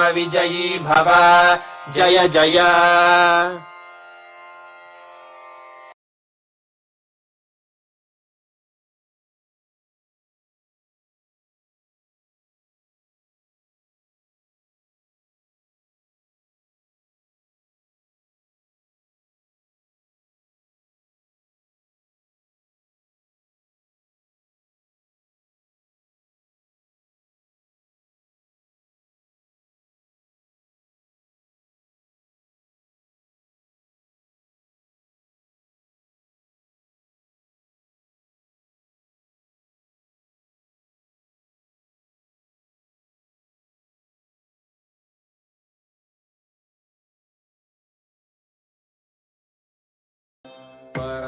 परमशिवोऽहम् ॐ नित्यानन्द परमशिवोऽहम् ॐ नित्यानन्द परमशिवोऽहम् ॐ नित्यानन्द परमशिवोऽहम् नित्यानन्द परमशिवोऽहम् ॐ नित्यानन्द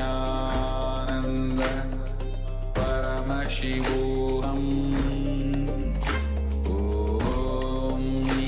नित्यानन्द परमशिवोऽहम्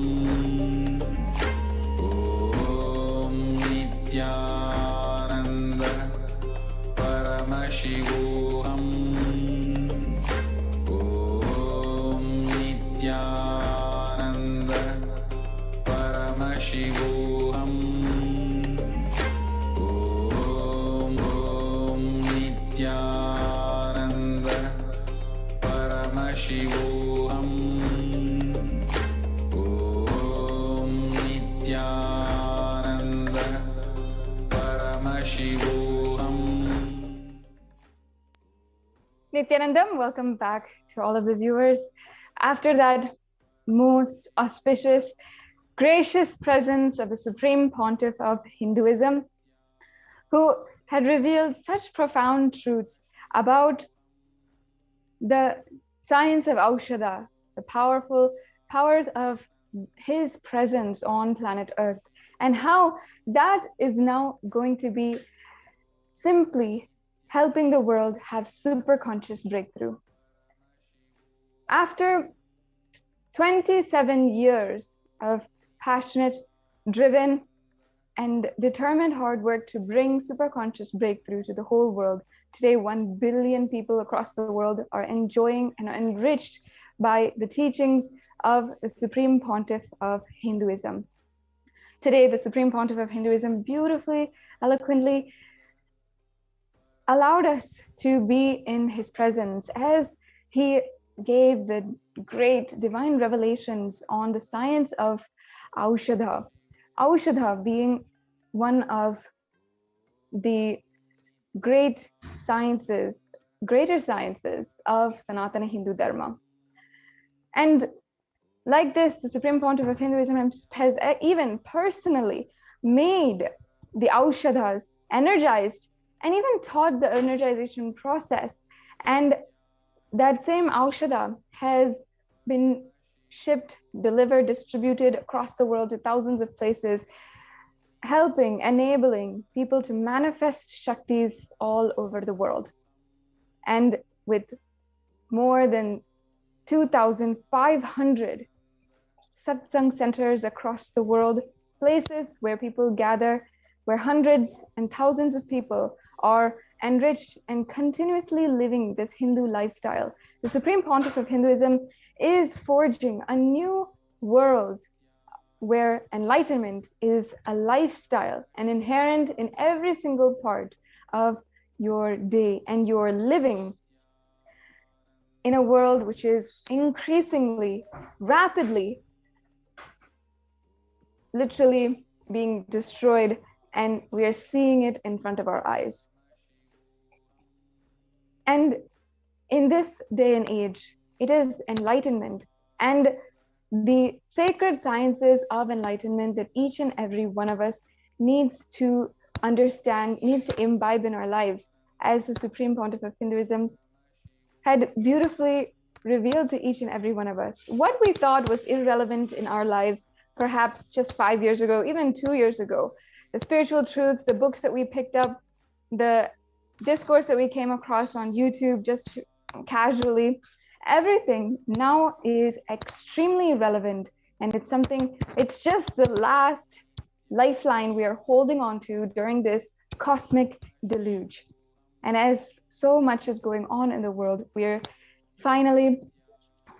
holding on to that time. It is at this time that we, each and every one of us, should see the importance, the necessity, significance of ensuring that we have the integrity to the Hindu lifestyle, the Enlightenment lifestyle, and integrity to the sciences, the great knowledge and the truths from Sanatana Hindu Dharma, which Paramashiva has revealed 60,000 years ago, and which he himself decided to incarnate on planet Earth once again and revive on planet Earth to help each and every one of us sail through this pralaya.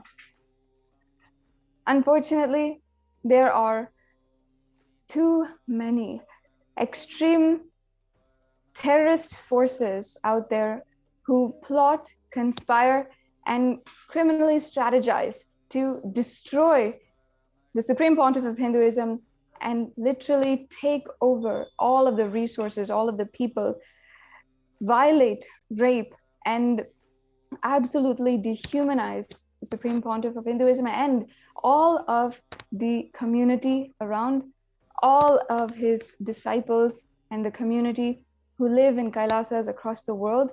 And they plot and conspire to absolutely destroy the entire thing.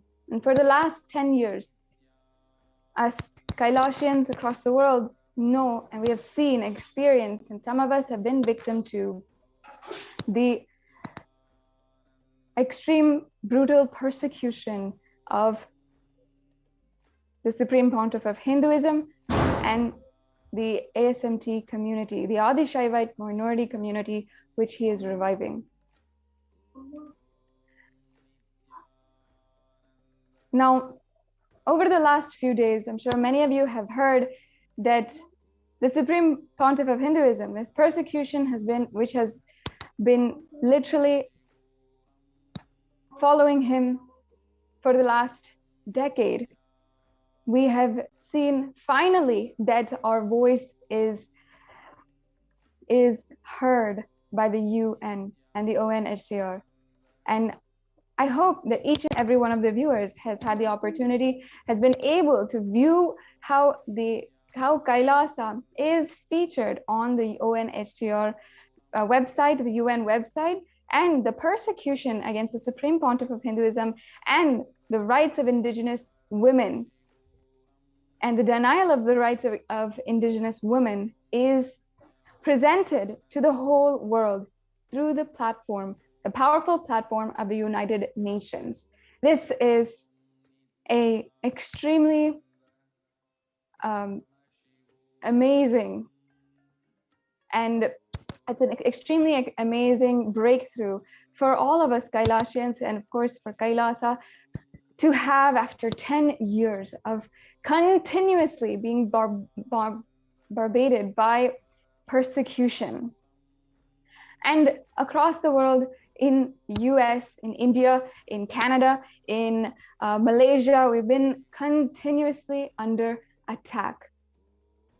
And not only that, as disciples of the Supreme Pontiff of Hinduism and disciples who love and see our Guru as God, our caretaker of all of our worries, and who has literally helped us empower ourselves, taken care of our basic necessities and our spiritual necessities, everything needed for us to live a higher lifestyle and to enrich and encourage our ambition for a higher lifestyle and a higher experience of human life.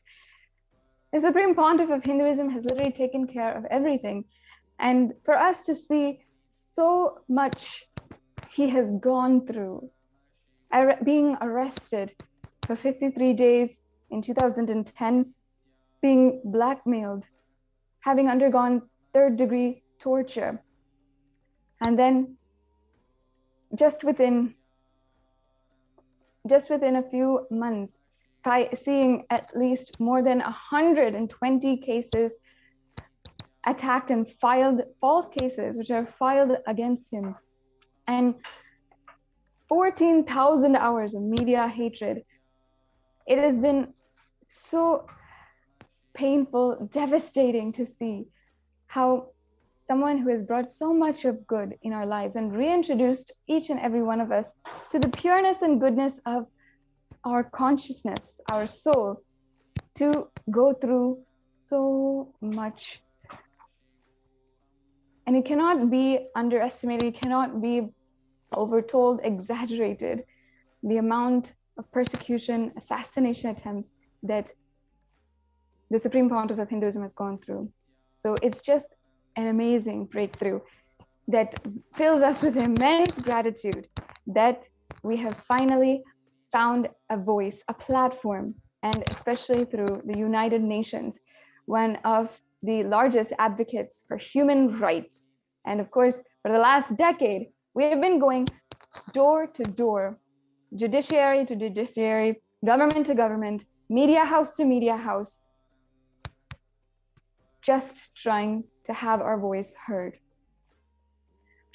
Today, over the last few days, since the time that the UN had recognized the persecution against the Supreme Pontiff of Hinduism and the ASMT women in the ASMT community, we have been requesting all the viewers on this platform who regularly tune into this platform to listen to our story further and help us establish our story to the whole world, establish the persecution of the Supreme Pontiff of Hinduism to the whole world.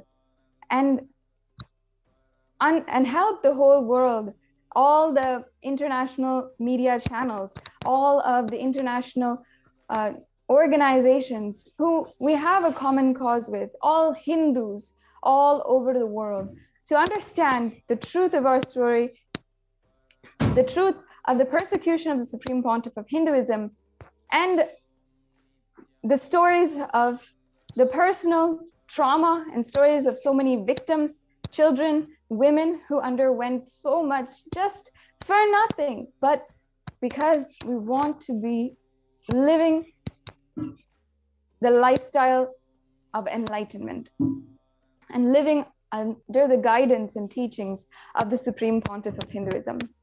Over the past few days,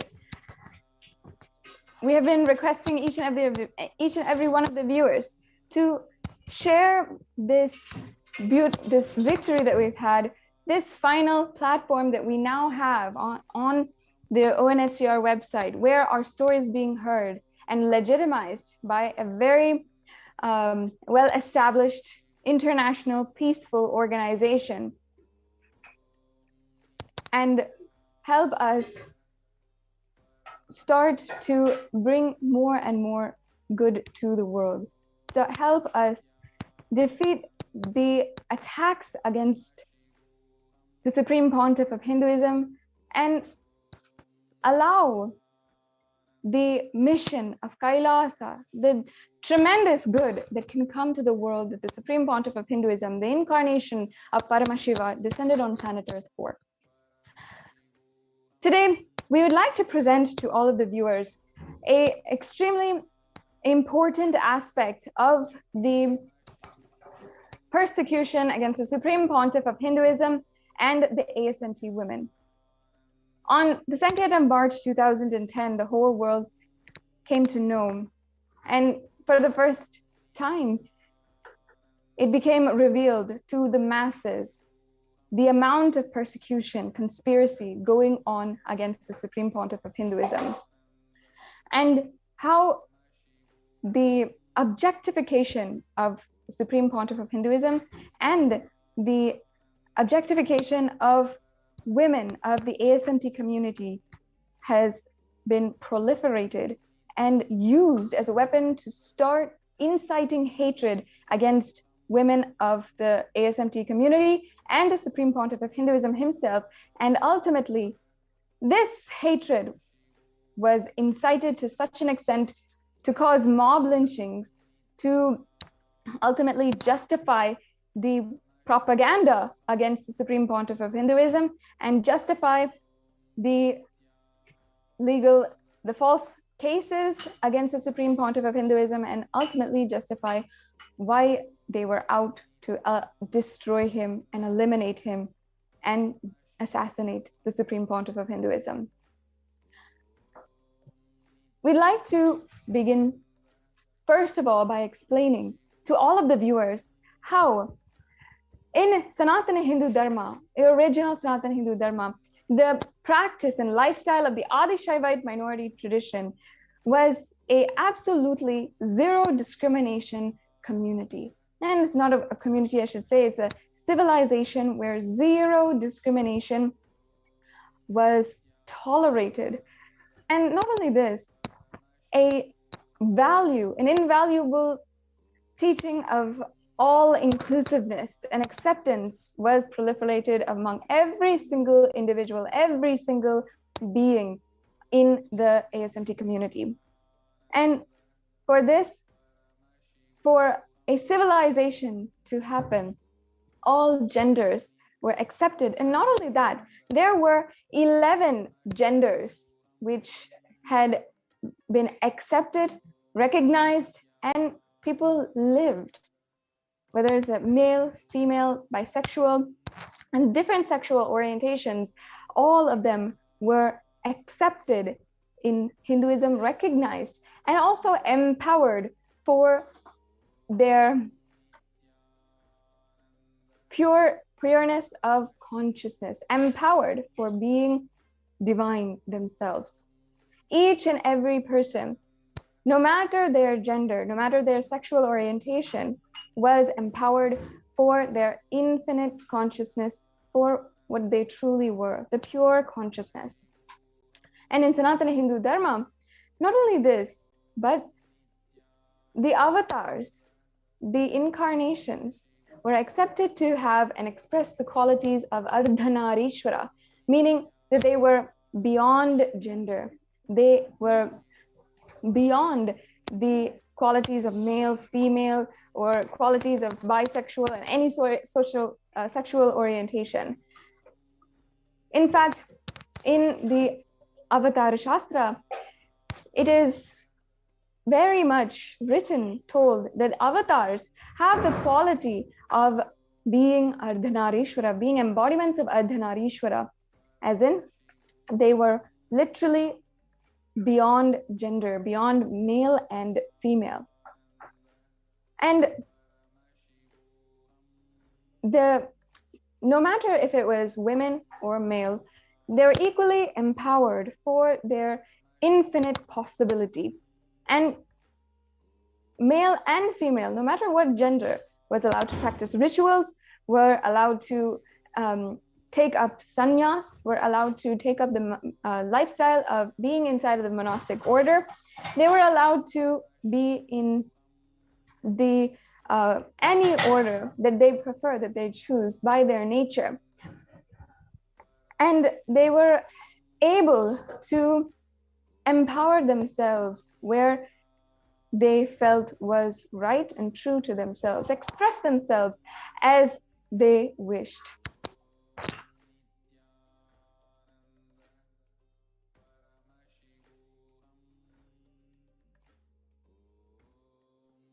Yes, sorry for the technical glitch. As I was saying, in Sanatana Hindu Dharma, the 11 genders were accepted, and each and every single one was empowered for their infinite possibility.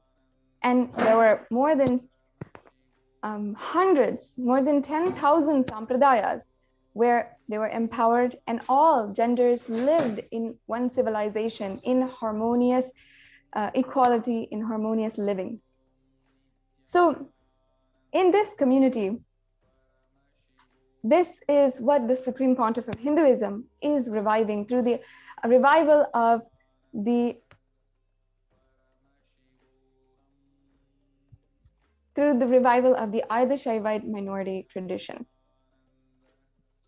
And in Kailasas across the world, this same practice was in his revival. So meaning in Kailasas across the world, 2/3 of the leadership positions are actually held by women, and women are allowed to practice the rituals. Women are allowed to become jnanacharyas, meaning they're allowed and enabled, empowered to become spiritual teachers and guides in anyone's path to having a super conscious breakthrough. And each of the women were trained and empowered by the Supreme Pontiff of Hinduism, and myself included. We were each and every one of us trained and empowered, encouraged, enabled, and surrounded with the ecosystem which would enable us to become successful, empowered leaders as we were living in the ancient Hindu civilization. Let us now Yes. watch a short clip of how powerfully the Supreme Pontiff of Hinduism is reviving the female orders, especially the female sannyas order and the female Rudra Kanya order. So we have a short clip that we want to play with you about the Rudra Kanya Sampradaya being revived by the Supreme Pontiff of Hinduism.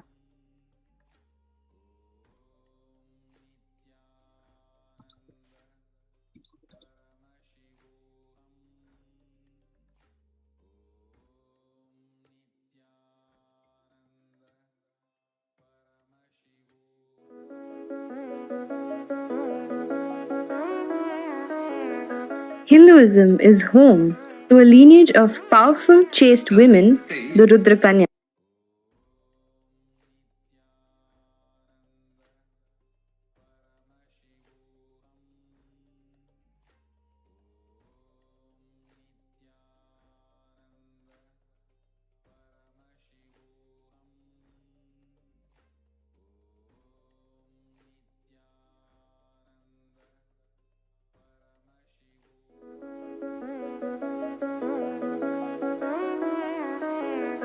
Hinduism is home to a lineage of powerful, chaste women, the Rudrakanyas. They embody a ferocious statement of devotion and chastity to Mahasadashiva.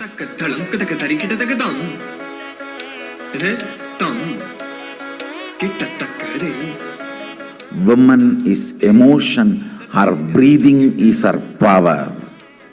A chaste woman, her breathing will impact the universe. A Rudra Kanya burns the society's idea of what a woman should be. She is the very form of Devi herself, Adi Parashakti. She is eternally auspicious, Nitya Sumangali. She is the embodiment of chastity, where every cell in her body lives only for Mahasadashiva.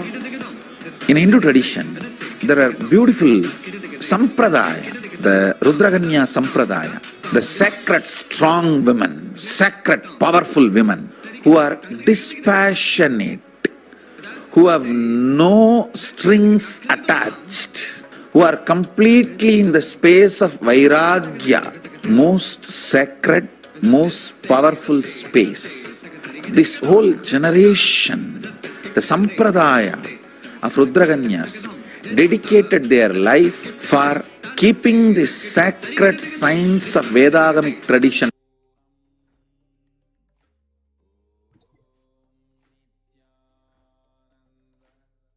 As you can see how the Supreme Pontiff of Hinduism is reviving all the ancient sampradayas, and not just the sacred feminism. As Sadashiva Priya was telling earlier, the very Adi Shaivite minority tradition, and we can have the NTV operator can project Sadashiva Priya as well. So we can have in Adi Shaivite minority tradition and in Hinduism accepts 11 genders.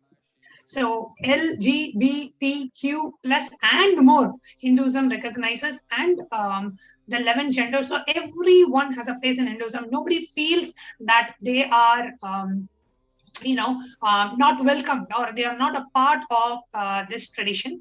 And the 11 genders in Hinduism, how Hinduism categorizes based on the 4 different categories. One is physical.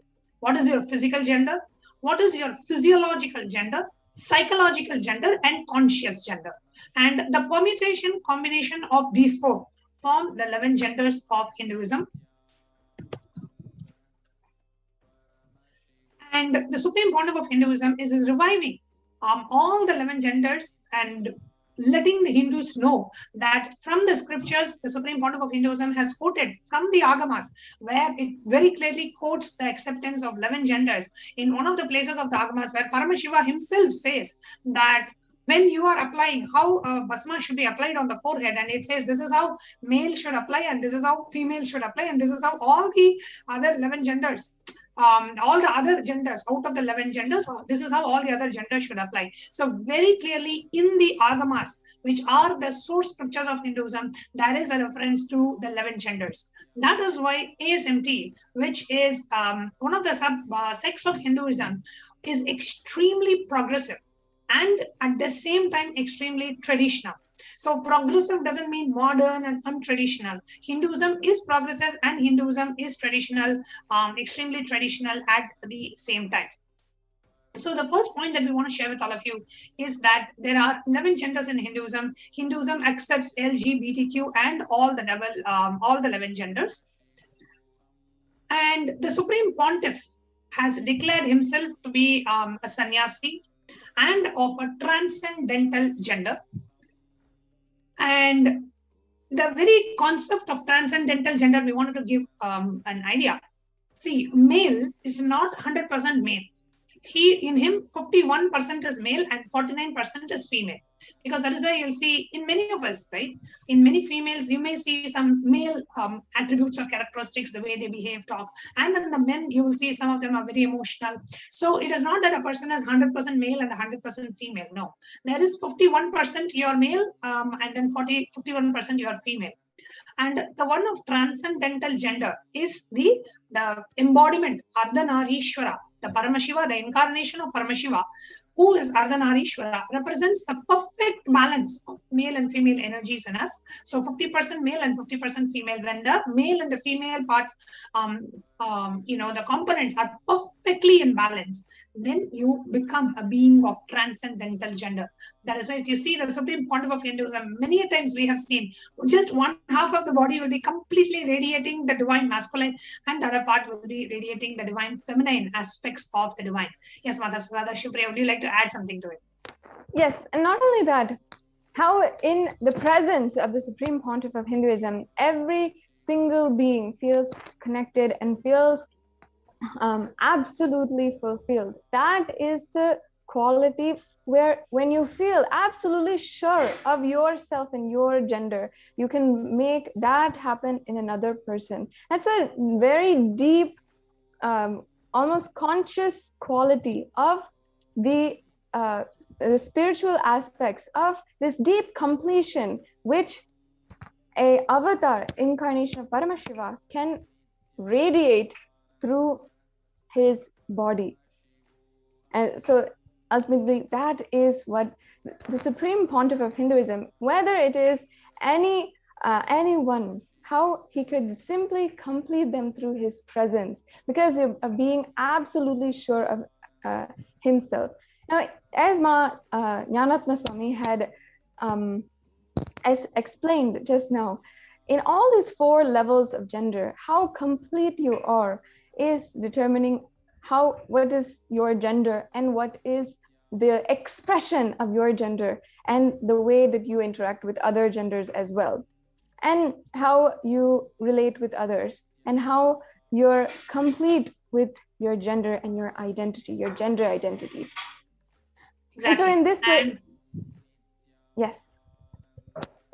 So sorry to interrupt you here. I just wanted to add to what you're saying, right? The very concept of Ardhanarishwara, where a being is of transcendental gender, gone beyond the identities of being male and female. And this very same aspect was attacked by the anti-Hindu and the neo-Hindutva groups, saying, and when the Supreme Pontiff of Hinduism was targeted, and during the persecution, he was ridiculed. So much of character assassination happened, ridiculing that Swamiji, saying he's not a man. Actually, from the age of 3, the Supreme Pontiff of Hinduism has practiced yoga and so many different things. And his entire body is a yogic physiology and a yogic physique, where the Supreme Pontiff of Hinduism is demonstrating the highest aspects of yoga, where his body has gone beyond the gender of male and female. And when the Supreme Pontiff of Hinduism was arrested illegally by the anti-Hindu elements and by the neo-Hindutva group attacking, that's when the Supreme Pontiff revealed that the Supreme Pontiff is of transcendental gender. He's gone beyond the male and female, and you can do a medical test and you will see very clearly the Supreme Pontiff is of transcendental gender. His body does not have the male characteristics of an adult male. That is what the Supreme Pontiff meant. However, yes, ma'am. Yes, I'd just like to add. Yes, I'd just like to add the Supreme Pontiff of Hinduism was initiated into Bala Sannyas from the age of 3 years old, and ultimately he was surrounded in an ecosystem with highly adept aghoris and gurus, people who had themselves been, who had mastered going beyond gender and from the young age been able to express these powers, express these higher qualities of going beyond gender. And at the age of 12 years old, and as well as at the age of 16 years old, the Supreme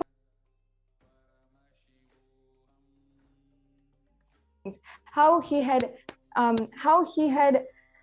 been able to accomplish the superconscious mutation for celibacy, and as well he had then after that been initiated as the incarnation of Paramashiva at the age of 16. So at the age of 16 itself, he had demonstrated to some of the most esteemed gurus in India itself, and to the most accomplished Aghori sadhus as well. And he established how he had expressed the quality of the superconscious mutation for celibacy, And therefore, he had been, and therefore, once he had established that, demonstrated that, the Supreme Pontiff of Hinduism was initiated in the Yoga Pattabhishekam at the age of 16 years old.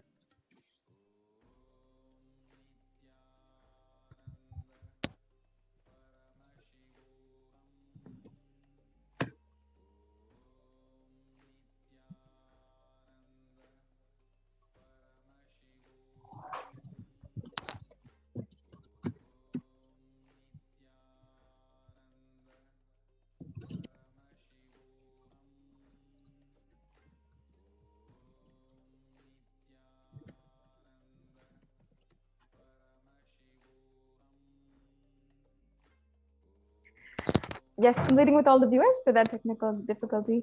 As I was saying, from at the age of 3 years old, the Supreme Pontiff of Hinduism was initiated into Bala Sannyas. He was in a beautiful ecosystem with highly adept and esteemed gurus. And at the age of around 13, 14 years old, the Supreme Pontiff of Hinduism had accomplished and demonstrated how he actually manifested the quality, the superconscious mutation for celibacy. And he demonstrated this to the most esteemed Aghori sadhus in India. And just recently, in September last year, the Supreme Pontiff of Hinduism revealed how this mutation process had happened, what the sacred mutation was to express the superconscious quality of celibacy. And therefore, having demonstrated this to all of his gurus, the Supreme Pontiff of Hinduism was after that initiated during the Yoga Pattabhishekam as the incarnation of Paramashiva.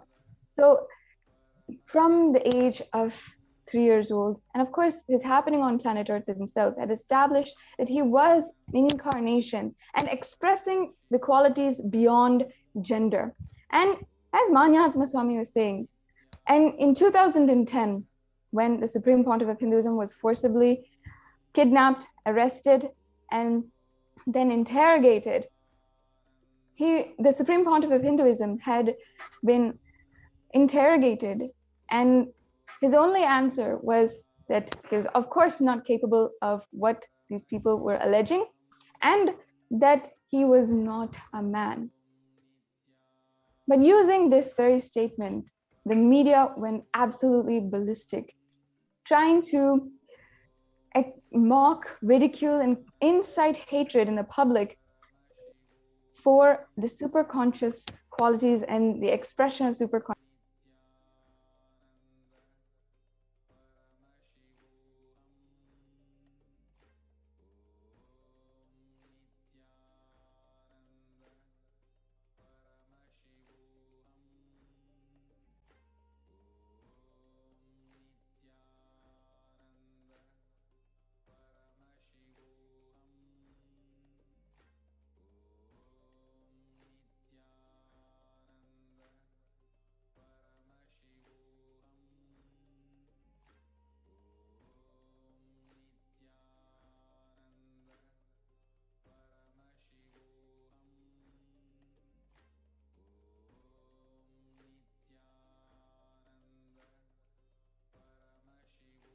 Sentiments of millions of Kailasians, of disciples of the Supreme Pontiff across the world. And not only the fact that he is a transcendental gender, that he is absolutely beyond gender, but even how he is a sannyasi. They literally made the Supreme Pontiff of Hinduism, they just fabricated, morphed, even made so many graphics that would just destroy and show the Supreme Pontiff of Hinduism, dehumanize him entirely. And ultimately what this would do is incite hatred among the public and enable the public to just sit back and make no opinion and justify the acts of torture and how they would later on attempt to assassinate the Supreme Pontiff of Hinduism. And here you can see as the media article is showing, everything that the Supreme Pontiff of Hinduism reveals about his body being of transcendental gender, where because of the highest tapas and the yoga, and from the age of 3 that Swamiji had been trained into, his very physiology has gone beyond that identity of a male or a female. Though the Supreme Pontiff may be carrying a male body, he said, I am of declaring myself of the transcendental gender, where I do not feel that I am a male or a female. And we have done so many medical tests on the Supreme Pontiff of Hinduism, which show very clearly that the male hormone level in Swamiji's body is less than that of a 6-year-old child, which is unheard of. So even medically, scientifically, we have been able to show that the Supreme Pontiff is of transcendental gender. He may be an adult male as per his age, but the body hormone level and all these show completely differently. So even scientifically, we have been able to prove that. But however, the media continues to abuse the Supreme Pontiff of Hinduism and spread so much of hate speech and made him a laughing stock in the media, and that's what they continue to do. And in fact, the medical records that were done in 2014 show that the Supreme Pontiff of Hinduism expresses the testosterone levels of a 6-year-old. Literally a 6-year-old, meaning that what the Supreme Pontiff of Hinduism was declaring to the world, that he was transcendental gender, that he was absolutely incapable of the crimes that they were alleging, was true from the beginning. And yet in the media, what the general public was knowing was the complete opposite. And the frenzy that the media created allowed the criminals and the neo-Hindutva militant forces to kidnap the Supreme Pontiff of Hinduism and torture him, trying to get a false confession out of him, and then trying to assassinate him ultimately. And not only this, in so many different ways, the Hindu culture that the Supreme Pontiff of Hinduism was reviving. For example, saying that linga worship was phallic worship, and saying that the way that the Supreme Pontiff of Hinduism was dressing was cross-dressing.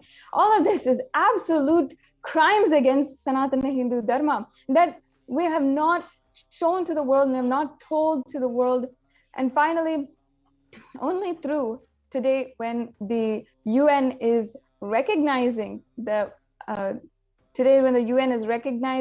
persecution of the Supreme Pontiff of Hinduism, we are actually having a voice for all of these absolute crimes and the denial of human rights of Hindus, and of course, ultimately, the Supreme Pontiff of Hinduism himself. And it is not just the Supreme Pontiff of Hinduism. Of course, the Supreme Pontiff of Hinduism went through the most brutal, with over 70 assassination attempts over the course of 10 years. And so many other attacks to all of his adinams across the world too, and how literally in all different directions, attack was being filed against the Supreme Pontiff of Hinduism, whether it's physical attack in the properties and in the adinams, whether it was direct physical attack against the Supreme Pontiff of Hinduism and his physical body, or it was his disciples. It was always. I just wanted to, Sadashivri, at this moment, I just wanted to pause and just share a very short clip, a revelation by the Supreme Pontiff of Hinduism about his own gender. Let's watch the short clip. Yes, ma'am.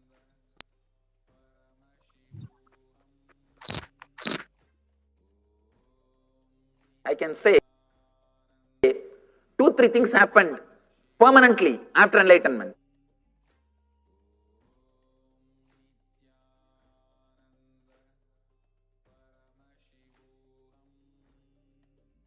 First thing,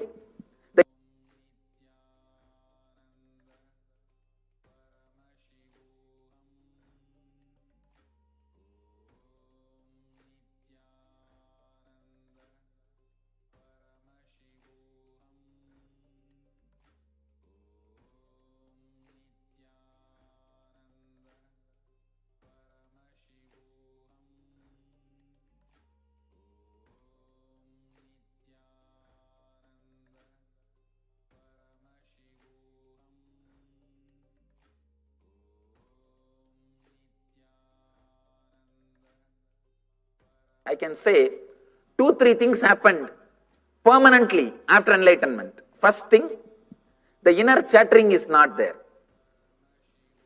The gap which I gave just now, even in that few seconds, there's no word.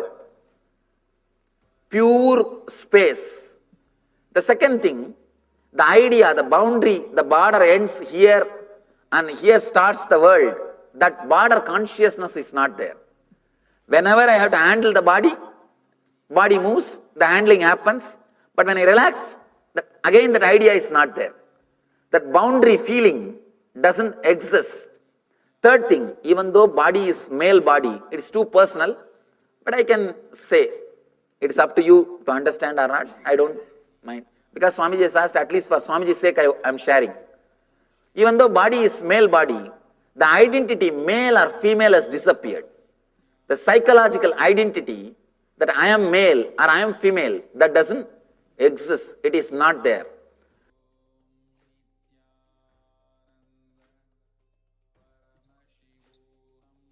Like the Supreme Pontiff of Hinduism revealed, that very identity that I am male or I am female is not there. And this has been continuously been ridiculed in the media. And here you can actually see we have a detailed analysis.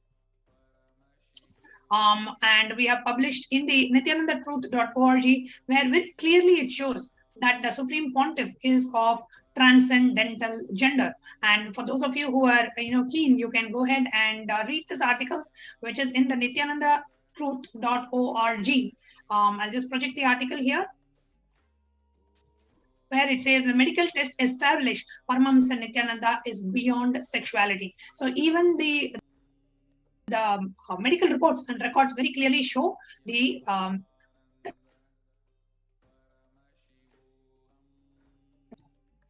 Now, while this is on one side, right, the Supreme Pontiff is of transcendental gender. However, the anti-Hindu elements continue to ridicule and continue to isolate Supreme Pontiff of Hinduism, just inciting mob hatred and mocking him based on the gender, and projecting him as if he is gay and he's of the third gender and whatnot. And they used all this to hurt and abuse the sentiments of millions of Hindus, to whom Supreme Pontiff of Hinduism is the God and the Guru. And they used all these to justify all the false cases and to increase the hate speech and to make the Supreme Pontiff of Hinduism look like a person of questionable character, and that he is not a traditional Hindu guru the way that the neo-Hindutva claims to, just to kind of isolate the Supreme Pontiff of Hinduism from the rest of the community. And the strategy from the beginning with the anti-Hindu, neo-Hindutva militant and terrorist forces is to use the media, their media influence, and literally the media which they own, to make all the qualities which they have, and whether it is raping, whether it is being rapists or child pedophiles or child rapists, or whether it is drug trafficking, all the qualities which they use Sangha resources, they infiltrate the Sangha, use Sangha resources, and then they project that in the media onto the Supreme Pontiff of Hinduism, and use all that to arrest and destroy and ultimately try to assassinate and use the the same Supreme Pontiff. aspects. They first of all, they ridicule the gender of the Supreme Pontiff of Hinduism. Second of all, the Supreme Pontiff of Hinduism takes an extremely, as an ASMT leader, takes an extremely progressive stance when it comes to women, when it comes to women's rights, gender equality. He allows sannyas, initiation for women, which was and is a part of the Hindu scriptures. However, over the years, it has been diluted and it has been misrepresented that Hinduism does not allow women to take up the path of monkhood or sannyas, whereas the Supreme Pontiff of Hinduism quotes directly from the Upanishads, where there is a very clear reference that the women can be initiated into sannyas. So So one is initiating women into sannyas. Second is reviving the Rudra Kanya Sampradaya, where these beings, the Rudra Kanyas, are that special order where they perform, they dedicate their life in service of Paramashiva, and they are extremely adept in performing arts like dance and music. And these Rudra Kanyas are the ones where they take care of the temple, they take care of the temple treasures, they perform rituals in the temple, they dance, do performing arts only for Paramashiva, not for any human being. So it's a very sacred sect of Rudra Kanyas, which was again criminalized and misrepresented as prostitutes, and the whole order of Rudra Kanyas was destroyed. Now the Supreme Pontiff is reviving that. So one is the Sanya Sampradaya, one is the Rudra Kanya Sampradaya, and not just that, in terms of Bhairavi, the Bhairavis, the Sampradaya of Bhairavis, Rishis, Rishikas, Vanaprasthis, every order, the female order, Swamiji is reviving. And also women in leadership positions. If you see in Kailasa and in Nithyananda Sangha, we have so many women in leadership positions who head different organizations, or who head different regions, like whom we call as the House of Representatives. We have more than 60% of the House of Representatives of Kailasa who are representing different geographical regions are women. And women do take leadership position in the Sangha. And if you see even in the Nithyananda TV hosting, most of us who conduct programs or who take these classes, we are women. And we are given this platform to come and share. So the Supreme Pontiff of Hinduism, extremely progressive when it comes to stances taken for women and gender equality, and even allowing us to perform the temple rituals and do everything possible. And just because of this, the stance that the Supreme Pontiff of Hinduism takes towards women, he is being a prime target. Because the neo-Hindutva elements, if they want to do a cultural genocide of a community, in this case, the Adi Shaivite minority tradition, they target the vulnerable segments of the society, which is women and children. So they targeted the indigenous women of ASMT, and they targeted the ASMT leader, which is the Supreme Pontiff of Hinduism. And exactly this particular segment, dimension of the persecution, has been recognized by the United Nations in the report, which you can download from the United Nations website. Yes, Masada. And not only that, Ma, so it's not just, of course, this is not just an isolated incident. It's not the first time we're seeing that the sexual assault, rape, child abuse is being used as a weapon of war against entire civilization. If we see the Cambodian genocide, Rwandan genocide, if we see even the Jewish Holocaust, rape and child abuse and the attacks against women, all of that is used as a weapon of war, and that is also recognized as a legitimate weapon, a legitimate attack method and strategy for supremacist racist forces to take over a civilization and exploit people and deny people of their basic human rights. And of course, finally today we have a platform where the Hindus and the Hindu Holocaust and the Hindu the persecution against the Supreme Pontiff of Hinduism and the ASMT women is finally being heard. And now, of course, as you said, that can be downloaded. And of course, we encourage and request all of the viewers to share that link. Make sure that you're sharing it. Take a few minutes and share, because it is the voices of hundreds of victims who have undergone what they have gone through and who have undergone so much of heinous crimes and assault. Absolutely. And one is, how the Supreme Pontiff of Hinduism is reviving that respect for the divine feminism, and women are worshipped as Devi Parashakti, and there is no discrimination against gender or sexual identity in the Adi Shaivite minority tradition. Rudrakanyas and Sannyasis are so highly revered, respected, and given their special unique place. So many women in leadership positions, and Swamiji has always given the highest ideals. And if you see the ASMT tradition, you will see the great symbols of Vedic feminism, like Akka Mahadevi and Bhairavi Brahmani, Vellai Ammal, the Ammani Amman. So many examples are there of powerful women who radiated that space and the powers of Paramashiva.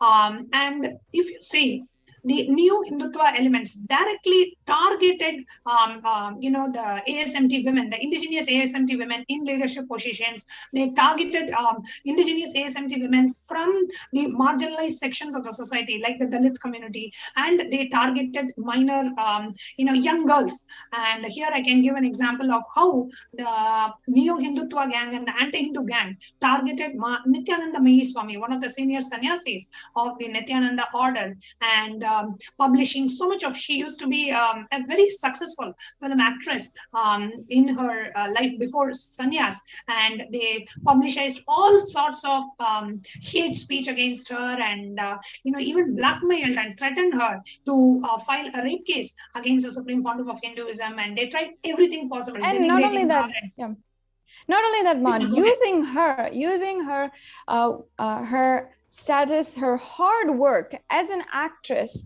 as a well-established actress with over 100 films, using all of that as a weapon to destroy the Supreme Pontiff of Hinduism, absolutely dehumanizing and making her invisible in their plots and schemes to destroy Sanatana Hindu Dharma and destroy the Supreme Pontiff of Hinduism. That's what they do with every single woman and children, and in their attacks against the Supreme Pontiff of Hinduism. They make us invisible, they make us weapons, and they try to make us weapons, and ultimately, even without our,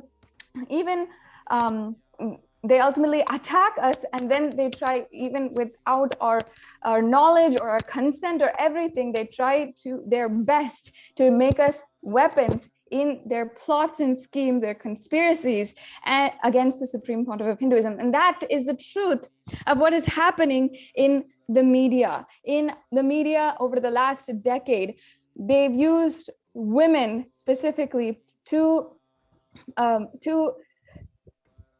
absolutely just make stories about what's going on in the Adinam, and completely turn against the empowerment that the Supreme Pontiff of Hinduism is doing, the absolute beautiful contributions that the Supreme Pontiff of Hinduism is doing against his own self, and ultimately to destroy him. What he was doing was empowering each individual, helping each woman, child, empower themselves with their infinite possibility to become beautiful role models in a Hindu civilization. And yet go ahead. And yet they use that in order to make up and manipulate lies about the most sacred things, and use that against us, and absolutely destroy our families and our lives. And this has happened repeatedly to thousands of women inside of the ASMT community. And one such example also I can give, that of Manitya Supriyananda Swami, who was from the Dalit community, and actually none of us in the Adinam even knew she was from that marginalized section of the society. But once if you are a part of the ASMT, there is no kind of you will not even know people from which background and what. Once they are into the community and they are a part of the community, everybody's highest potential, you see somebody only as their possibility and their potential, and that's how Supreme Pontiff of Hinduism has taught us, right? But these kind of marginalized section of the society, women from such sections are targeted inside of the ASMT community. And one such person who was actually sexually abused was Nithya Supriyananda Swami by the anti-Hindu element who filed a false case against the Supreme Pontiff of Hinduism. He himself directly sexually abused this, one of the sannyasis from the Dalit community, from the Dalit caste, and she was so much distraught with what happened to her, what the anti-Hindu elements did to her. And another example that I can give is that of Nithyanandita, who was literally a 16-year-old. When she was just a 16-year-old girl, she was trolled in social media for coming out and fighting for the women's rights and standing for the beautiful divine symbol of Hinduism, divine feminine symbol of Hinduism, Andal, whom we worship, and she's revered even today for her unconditional love towards Bhagavan Venkateshwara. And just for that, she's worshipped, and her songs are sung even till today. And she was being portrayed and misrepresented as a prostitute, as a Devadasi, and as a prostitute woman. And when the voices were given, when Ma Nithyanandita, as a 16-year-old Balasant of Kailasa, when she stood up and gave the voice, hundreds and thousands of media channels trolled this young 16-year-old girl who is fighting for Sanatana Hindu Dharma, fighting for the rights of Vedic feminism. She was trolled left, right, and center. However, and at the time, actually, Ma, she was a minor. These insensitive haters on media and as well online, they had framed and showed her in such vile, defaming ways. For she was just, I think, 15 years old, 16 years old at that time. It was absolutely atrocious to see one of my sister sannyasis and her being projected in the media in such a extremely dehumanizing way. And this has happened for every single woman who decides to empower. See, one more point is, they all these Balasans, these Ma Nithyananditas are literally see Swamiji not just as a guru, but as a spiritual father. And, it's being trolled in the media as if, there are like such vulgar images of portraying her with Swamiji, and it was so disheartening. And imagine for a minor girl, a 16-year-old girl, seeing such rubbish portrayals on the media, how it would have affected her as a small girl who wants to stand up and fight. What wrong she did? She fought for Hinduism. She stood for Vedic feminism. She stood as a real symbol of Vedic feminism and fought out in the world, and she ended up being trolled. So it is important that we as Hindus bring out the persecution that the indigenous women of Hinduism and of ASMT community have gone through. And thanks to the United Nations for publishing and recognizing the persecution of the Supreme Pontiff of Hinduism and Kailasa. And in the upcoming segments, we will be sharing more of the persecution that the Supreme Pontiff of Hinduism and as the women of ASMT community, what we have gone through. And we invite each and every one of you to please go ahead and share this information on social media with a hashtag which is projected on the screen. It's a little longer hashtag, so I'm going to read it out. It is hashtag UN recognizes persecution of SPH Nithyananda and Kailasa. So use this hashtag, share your thoughts on Twitter, on Facebook, share the official post on SPH JGM Nithyananda Paramashivam account on Facebook and on the official Twitter handle, retweet it, share and like, and also share the Facebook post and retweet. Yes, and also as we're wrapping up, make sure that anyone who has an interested ear and also who could also be of influence and share this to a bigger audience, to more people, including the Hindu the Hindu celebrities and the Hindu leaders as well, and the sympathizers of any Hindu culture, anyone anyone who is sympathizing with Hindu, if we share this born with them, Hindu, practicing Hindu, living Hindu, inspired about Hinduism, it is our responsibility to share this widely. Let the world know about the Holocaust and the persecution, Holocaust of Hinduism and the persecution against the Supreme Pontiff of Hinduism, Jagat Guru Mahasannidhanam, His Divine Holiness, Bhagavan Nithyananda Paramashivam and Kailasa. Thank you so much for joining us for this segment. We will now be moving on to the Courtyard Power Manifestation session. So do stay tuned for the Courtyard Power Manifestation session. We will now be ending with the Purna Mantra. Om Purnamada Purnamidam Purnat Purnamudachyate Purnasya Purnamadaya Purnameva Vasishyate. Om Shanti Shanti Shanti Hari Om Tat Sat Sarvam Bhagavat Shri Nithyananda Paramashiva Padukarpanamastu. Om Nithyanandam.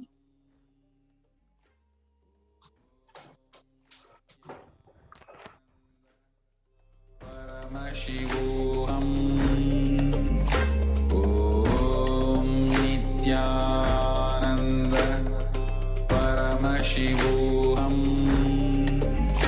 Om Nithyananda Paramashivoham.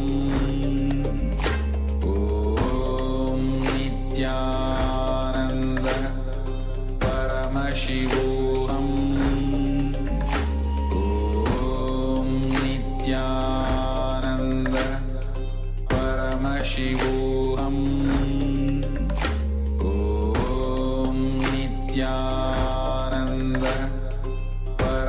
शिवोऽहम् ॐ Nityanand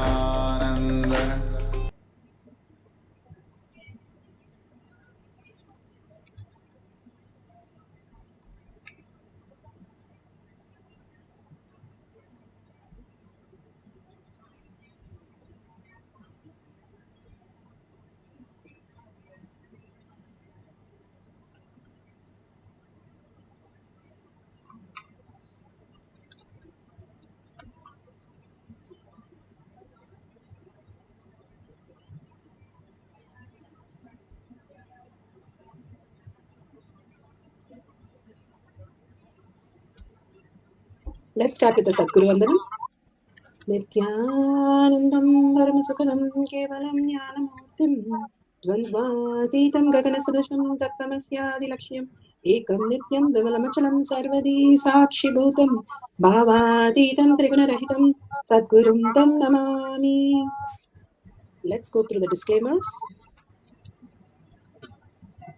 Security measures. No photography, video, audio recording. Important cautions.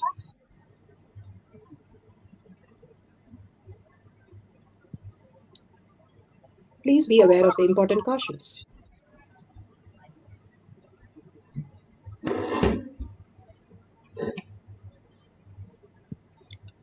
What is spa manifestation? Let's hear from Bhagwan himself explaining what is spa manifestation. All the 25 states of consciousness, when they happen in you, due to your chemicals and hormones ups and downs, it is powerlessness. When it happens in you, out of your free will and consciousness, it is powerfulness. That's all. When you fall into sleep, it is beautifully experienced the oneness with Paramashiva and manifesting the powers of Paramashiva. When we understand we are consciousness, because we are consciousness only, we are even experiencing this reality. Otherwise, we are dead body. The body is not, the matter is not something which we can experience, but we are consciousness which uses this matter to experience that, to make us understand. The whole science, if we understand all that we function itself is a manifestation of Paramashiva, we will understand that how to manifest more powers. That is what Bhagavan says. When you know yourself, you will know the world and you will know the ultimate truth. Every action, even if we get hurt, we don't say this body got hurt. We say I got hurt, because it is still in the dream that we believe that we got hurt. If you get hurt in your dream, you don't go to a doctor. Same way, this body, when it gets hurt also, you do not have to go to the doctor. You can heal it, or you can just unclutch and make it disappear. All that possibility exists in our science, and all that can happen in a higher reality when we understand how we function. That is what Bhagavan is teaching us, to how to bring auspiciousness, health, wealth, happiness, and bliss. Beautifully here, a devotee has shared in Shakshi Pramana evidences of how increasing the height of an object. They have traced the object twice. We have told them to two times trace the object, and again at the end of the session again trace it twice to see if they increased the size of the object, the height of the object. So you can also use an object and trace it completely and do it 2 times so that it is authentically a measurable increase, 5 to 10 units. And if you are wanting to increase your height or others' height, you can measure and mark it very clearly. Again, measure it 2 times. And also we'll like to show you how these balasans, the Rudras, are manifesting the power of Paramashiva so beautifully by lifting a weight literally 1.5 times the Rudra's weight.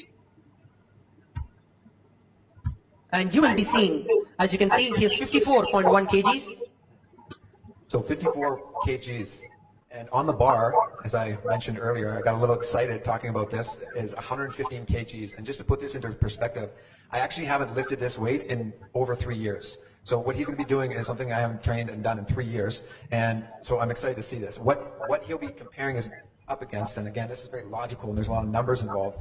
He's lifting roughly 120 pounds more than somebody that is a beginner, which is completely insane because I'm assuming he hasn't been training. I don't know how long he's been training for, but I don't think he's been training very long. And so 120 pounds more than a beginner he'll be lifting, and he's lifting a weight that I haven't lifted in over 3 years. So I'll let him take this. So that's great. Srinivasa Maharaj, you can come up in the front.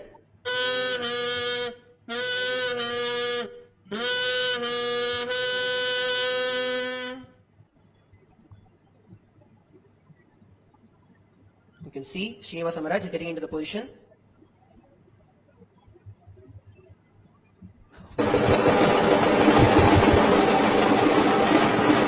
As you can see, Srinivasa Maharaj has lifted. I don't mean to be a stickler for form and all this, but when it comes to training, form is everything. You're going to get much more power if you have like exact form. And I can say his form was not correct, but it didn't matter. That's what's shocking, is that you were able to somehow muster the strength without having the correct base. And Srinivasa Maharaj is just 54 kgs and he has lifted over 115 kgs just like that without any effort.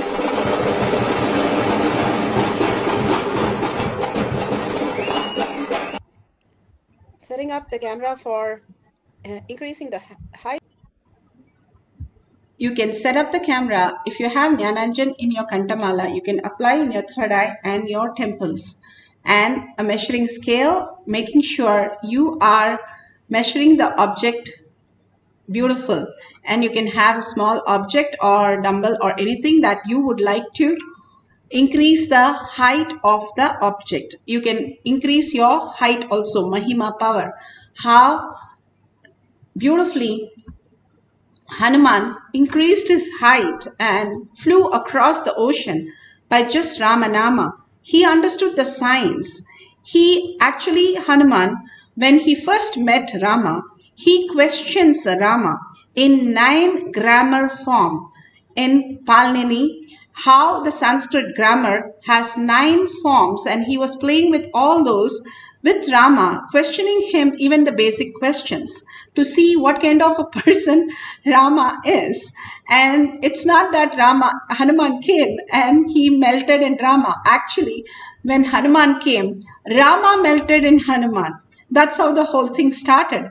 And how he turned to be just a Ramanama. The word Ramanama is all about Hanuman. And how he was able to increase his size or become very small or fly across the ocean or lift a mountain or catch the sun or make the sun rise in a different time, sunset in a different time, I should say. Anything was a possibility for him is only because he knew the science of Ramanama. If he can connect to Ramanama, he said, I can manifest any powers of Paramashiva. He was very clear and very much in gratitude that how he manifested all the powers of Paramashiva. Now let's put away our phone. Let's get into the deep meditative space of oneness with Paramashiva for a few minutes. Let's measure everything beautifully and correctly so that there is no external ways to increase this. It should be only a prasada of Paramashiva, Parashakti. You are Parashakti. You are Paramashiva. Holding that space of oneness, Advaita space, and continuously holding that again and again, when unclutching from any thought which is other than Paramashiva in you, constantly holding that space, entangling with Bhagavan, with the oneness space, makes you starts manifesting all the powers of Paramashiva. Now sit straight with your head, neck and spine in a straight line. Remember Paramashiva, all his powerful cognition that he was just pouring on all of us, the blessings, the initiations, and beautifully giving the powerful cognition how important it is for us to unclutch and be in completion and reinvent, rebuild, revive ourselves to a new being. And enlightenment is the only way of existence. And raising us and understanding these great things, manifesting powers, is the way of existence, going to be our future lifestyle. So he's giving us the greatest science and reviving the whole consciousness into superconscious being. So let's start chanting the Mahavakya intensely. When you entangle with someone who has manifested all these powers, you also manifest the powers. That is all Hanuman did. He went into bhava of Rama and he chanted the Rama Nama. He could manifest all the powers of Rama. And what all Vishnu can do, he was able to do. All that he knew is the simple science that when you entangle, it's like you having an AnyDesk and logging into another's computer, which is a supercomputer, and you have access to everything in that desk. That's all. Same thing, when you connect to and you have a password, you just need to know the password. Mahavakya is the password. And you get into the computer is oneness with Paramashiva, just melting into Paramashiva, understanding you are that in physical form, in mental form, in action, in thinking, in every possible that you know as you, that you are Paramashiva. And sitting as Para Shakti and manifesting 25 heads with 75 eyes and your 50 hands, continuously holding this space, manifest as powers. This is the science, and you can all experience the oneness and see it increase, whatever you want to increase, bringing the auspiciousness and abundance into your life. And whatever you are manifesting is not just a piece of thing that you are increasing, but in your life you're increasing the conscious space, manifesting as reality. The abundance and auspiciousness is what you're increasing in your life.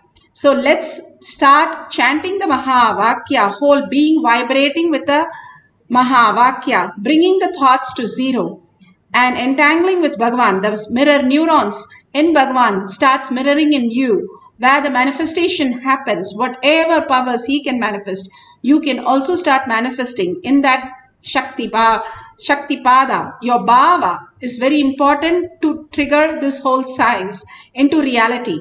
So hold that oneness space, chant the Mahavakya, unclutch from everything you know other than Bhagavan, verbalization and visualization. Continuously holding that bhava will manifest all the powers of Paramashiva.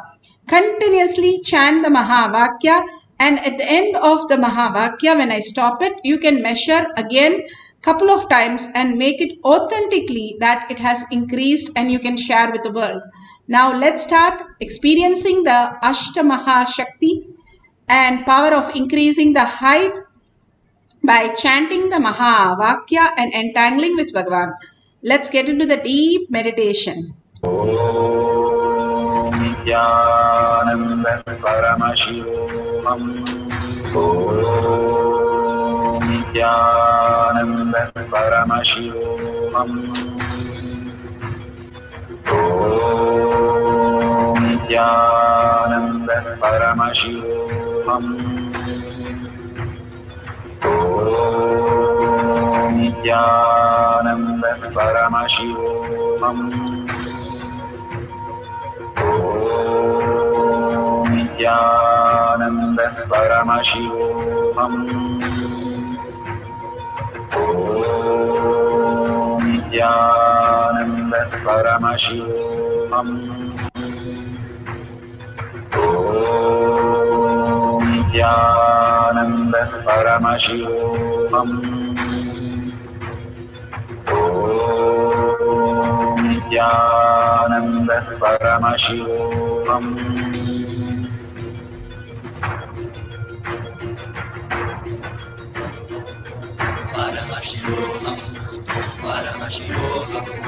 Let Paramashiva's third eye manifest in all our third eyes. Let the Amrita pour, let the Varni open up, manifest in all of us.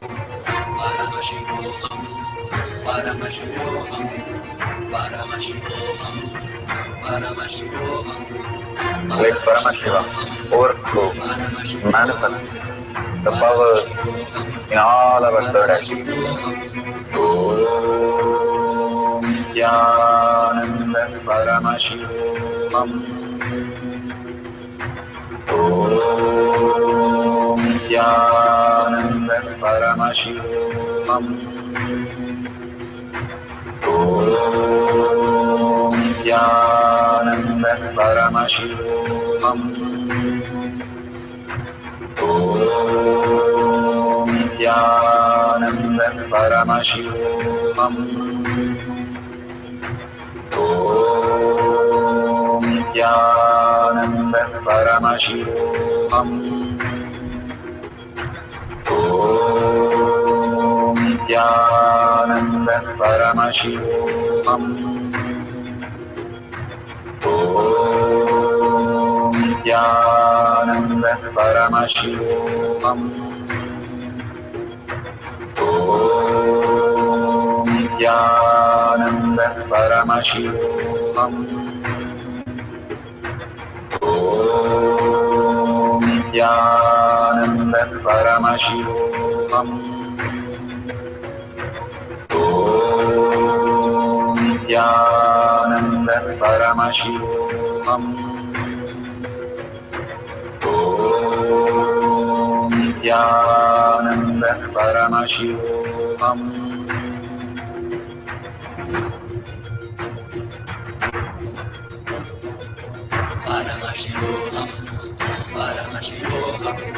Let Paramashiva's third eye manifest in all our third eyes. Let the Amrita pour, let the Vani open up, manifest in all of us.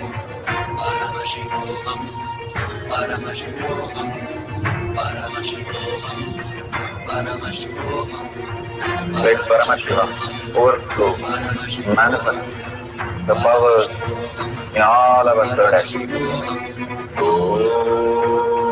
Nithyananda Paramashivam. Om Nithyananda Paramashivam. Om Nithyananda Paramashivam. Om Nithyananda Paramashivam. Om Nithyananda Paramashivam. Om Nithyananda Paramashivam. Om Nithyananda Paramashivam. Om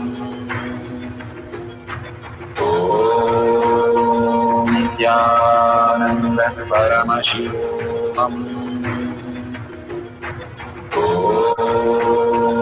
Nithyananda Paramashivam. Om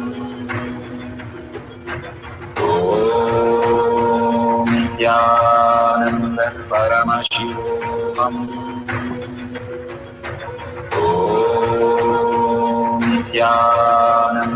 Paramashivam. Om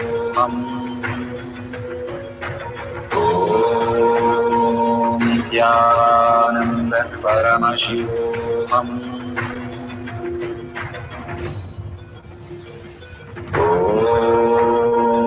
Nithyananda Paramashivam. Om Nithyananda Paramashivam. Om Nithyananda Paramashivam. Om Nithyananda Paramashivam. So beautiful. Now you can verify whatever increase has happened, and if you have just lost the time, that's beautiful. You feel the oneness with Paramashiva. Just open your eyes and measure how much the beautiful space has increased your height or the object height. If you are recording, that's beautiful. If you can take a picture of it, that will be wonderful. That you can share with the world how Bhagavan has blessed, initiated us, and made each one of us go into that beautiful Nirvikalpa Samadhi space and manifest all these powers, entangling and manifesting for all of us. Beautifully, Bhagavan says how we drive our life with a broken steering and a broken brake, and we only crash land and understand that we are in the delusion. Instead, Bhagavan is giving us a beautiful way where inspiration and where we can understand the science just by entangling and constantly living in the oneness with Paramashiva, manifesting the higher science, higher reality, which is the very true nature of us. We are infinite, we are absolute. There is nothing can be violated and nothing can be removed from us and nothing can be taken from us. If we understand this science, we will be entangling with Bhagavan in the oneness space and manifesting all the powers of Paramashiva. We are absolutely deluded into thinking there is something else which can be happening other than us. There is nothing which is other than us. Everything is the perception of us manifesting as reality, as Paramashiva's will and our incompletion. If we remove our incompletion, it will be only the manifestation of Paramashiva in each of us as reality. And nothing can be removed. It's just how a laser beam is thrown on a screen. And you can decide what to be thrown on the screen by telling the laser beam, putting the pictures. Same way, your life is just a projection of what you see yourself and others as your reality, how you experience in your dream. It is not the real existential reality. How, when you're dreaming, you're actually sleeping. You're in your bed and your friends and families, but in the dream, you see so many things happening. That's exactly, we are consciousness. We are in quantum space, the subtlest space, has frequency, but we see ourselves in the gross body. We see everything that exists in the gross way. It also exists in the gross way when we have to perceive it and when we decide to perceive it. But it is not the only reality that we have to exist, that we can rest in peace in the lotus feet of Paramashiva, understanding the higher existence, how we exist in the reality. Just surrender to Bhagwan's lotus feet. Any of your confusion, chaos, unclutch from everything. It is not even part of you. It has not even touched you. The moon is seen because of the sun. The moon's flaw is seen is because of the sun. It is the very nature of us which shows all our incompletion, but the incompletion itself is not us. The sun is showing it, the clouds, because the sun exists. Without the sun, the clouds, we can't see it in the dark. The very incompletion is seen is because we are consciousness. But the incompletion is not us. The clouds are not sun.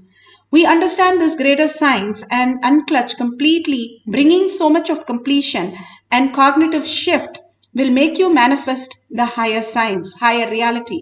Again and again, go into the space of oneness with Paramashiva, entangle with him, get into the bhava. You are sitting as Para Shakti here, manifesting all the powers of Paramashiva and simply experiencing the oneness.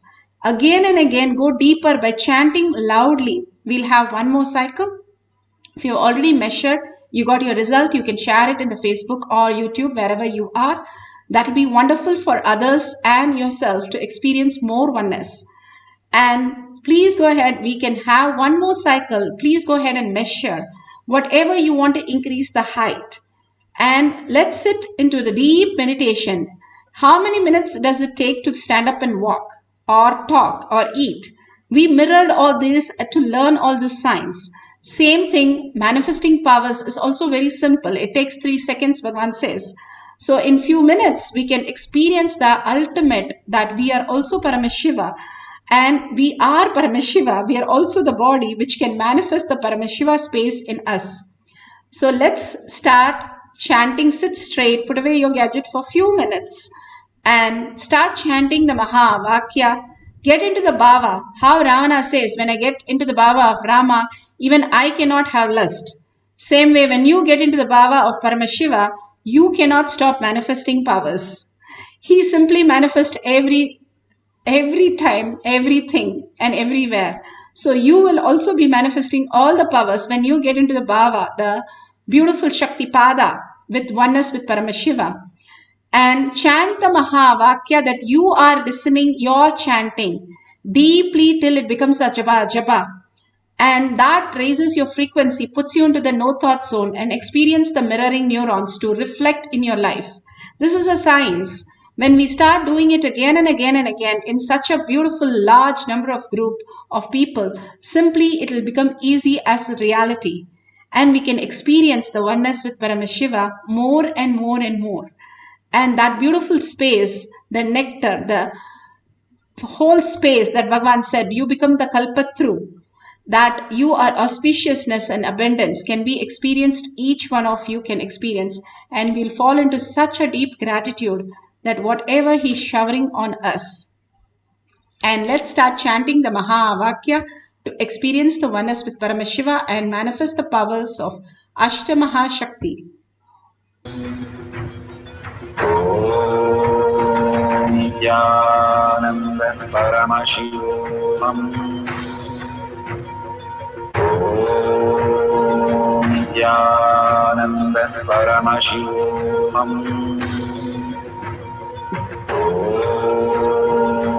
Nithyananda Paramashivam. Nithyananda Paramashivam.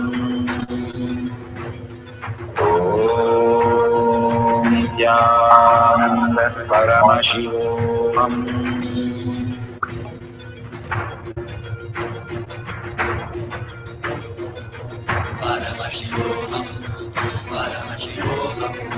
Let Paramashiva's third eye manifest in all our third eyes. Let the Amrita pour, let the Varni open up.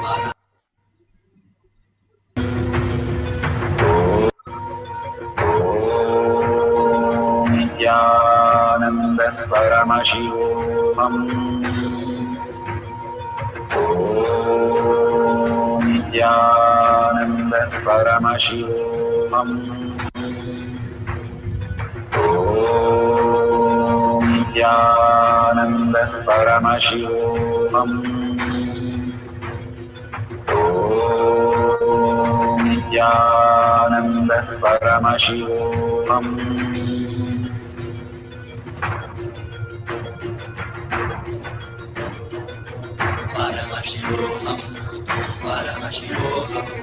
Let Paramashiva's third eye manifest in all our third eyes. Let the Amrita pour, let the Varni open up, manifest in all of us.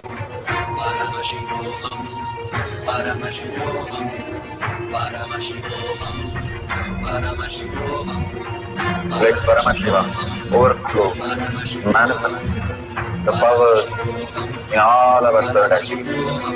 Om Nithyananda Paramashivam. Om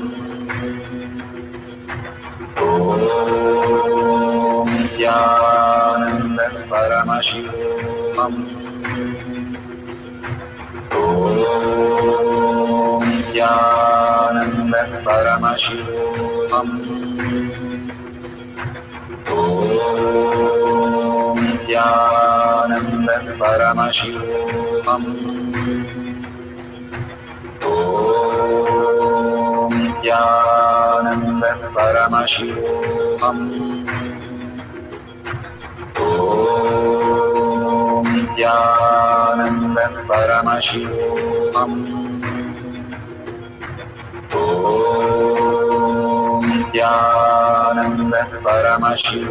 Om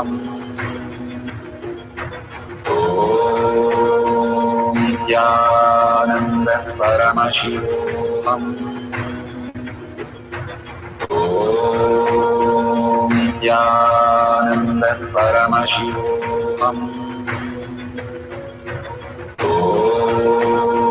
Nithyananda Paramashivam. Om Nithyananda Paramashivam.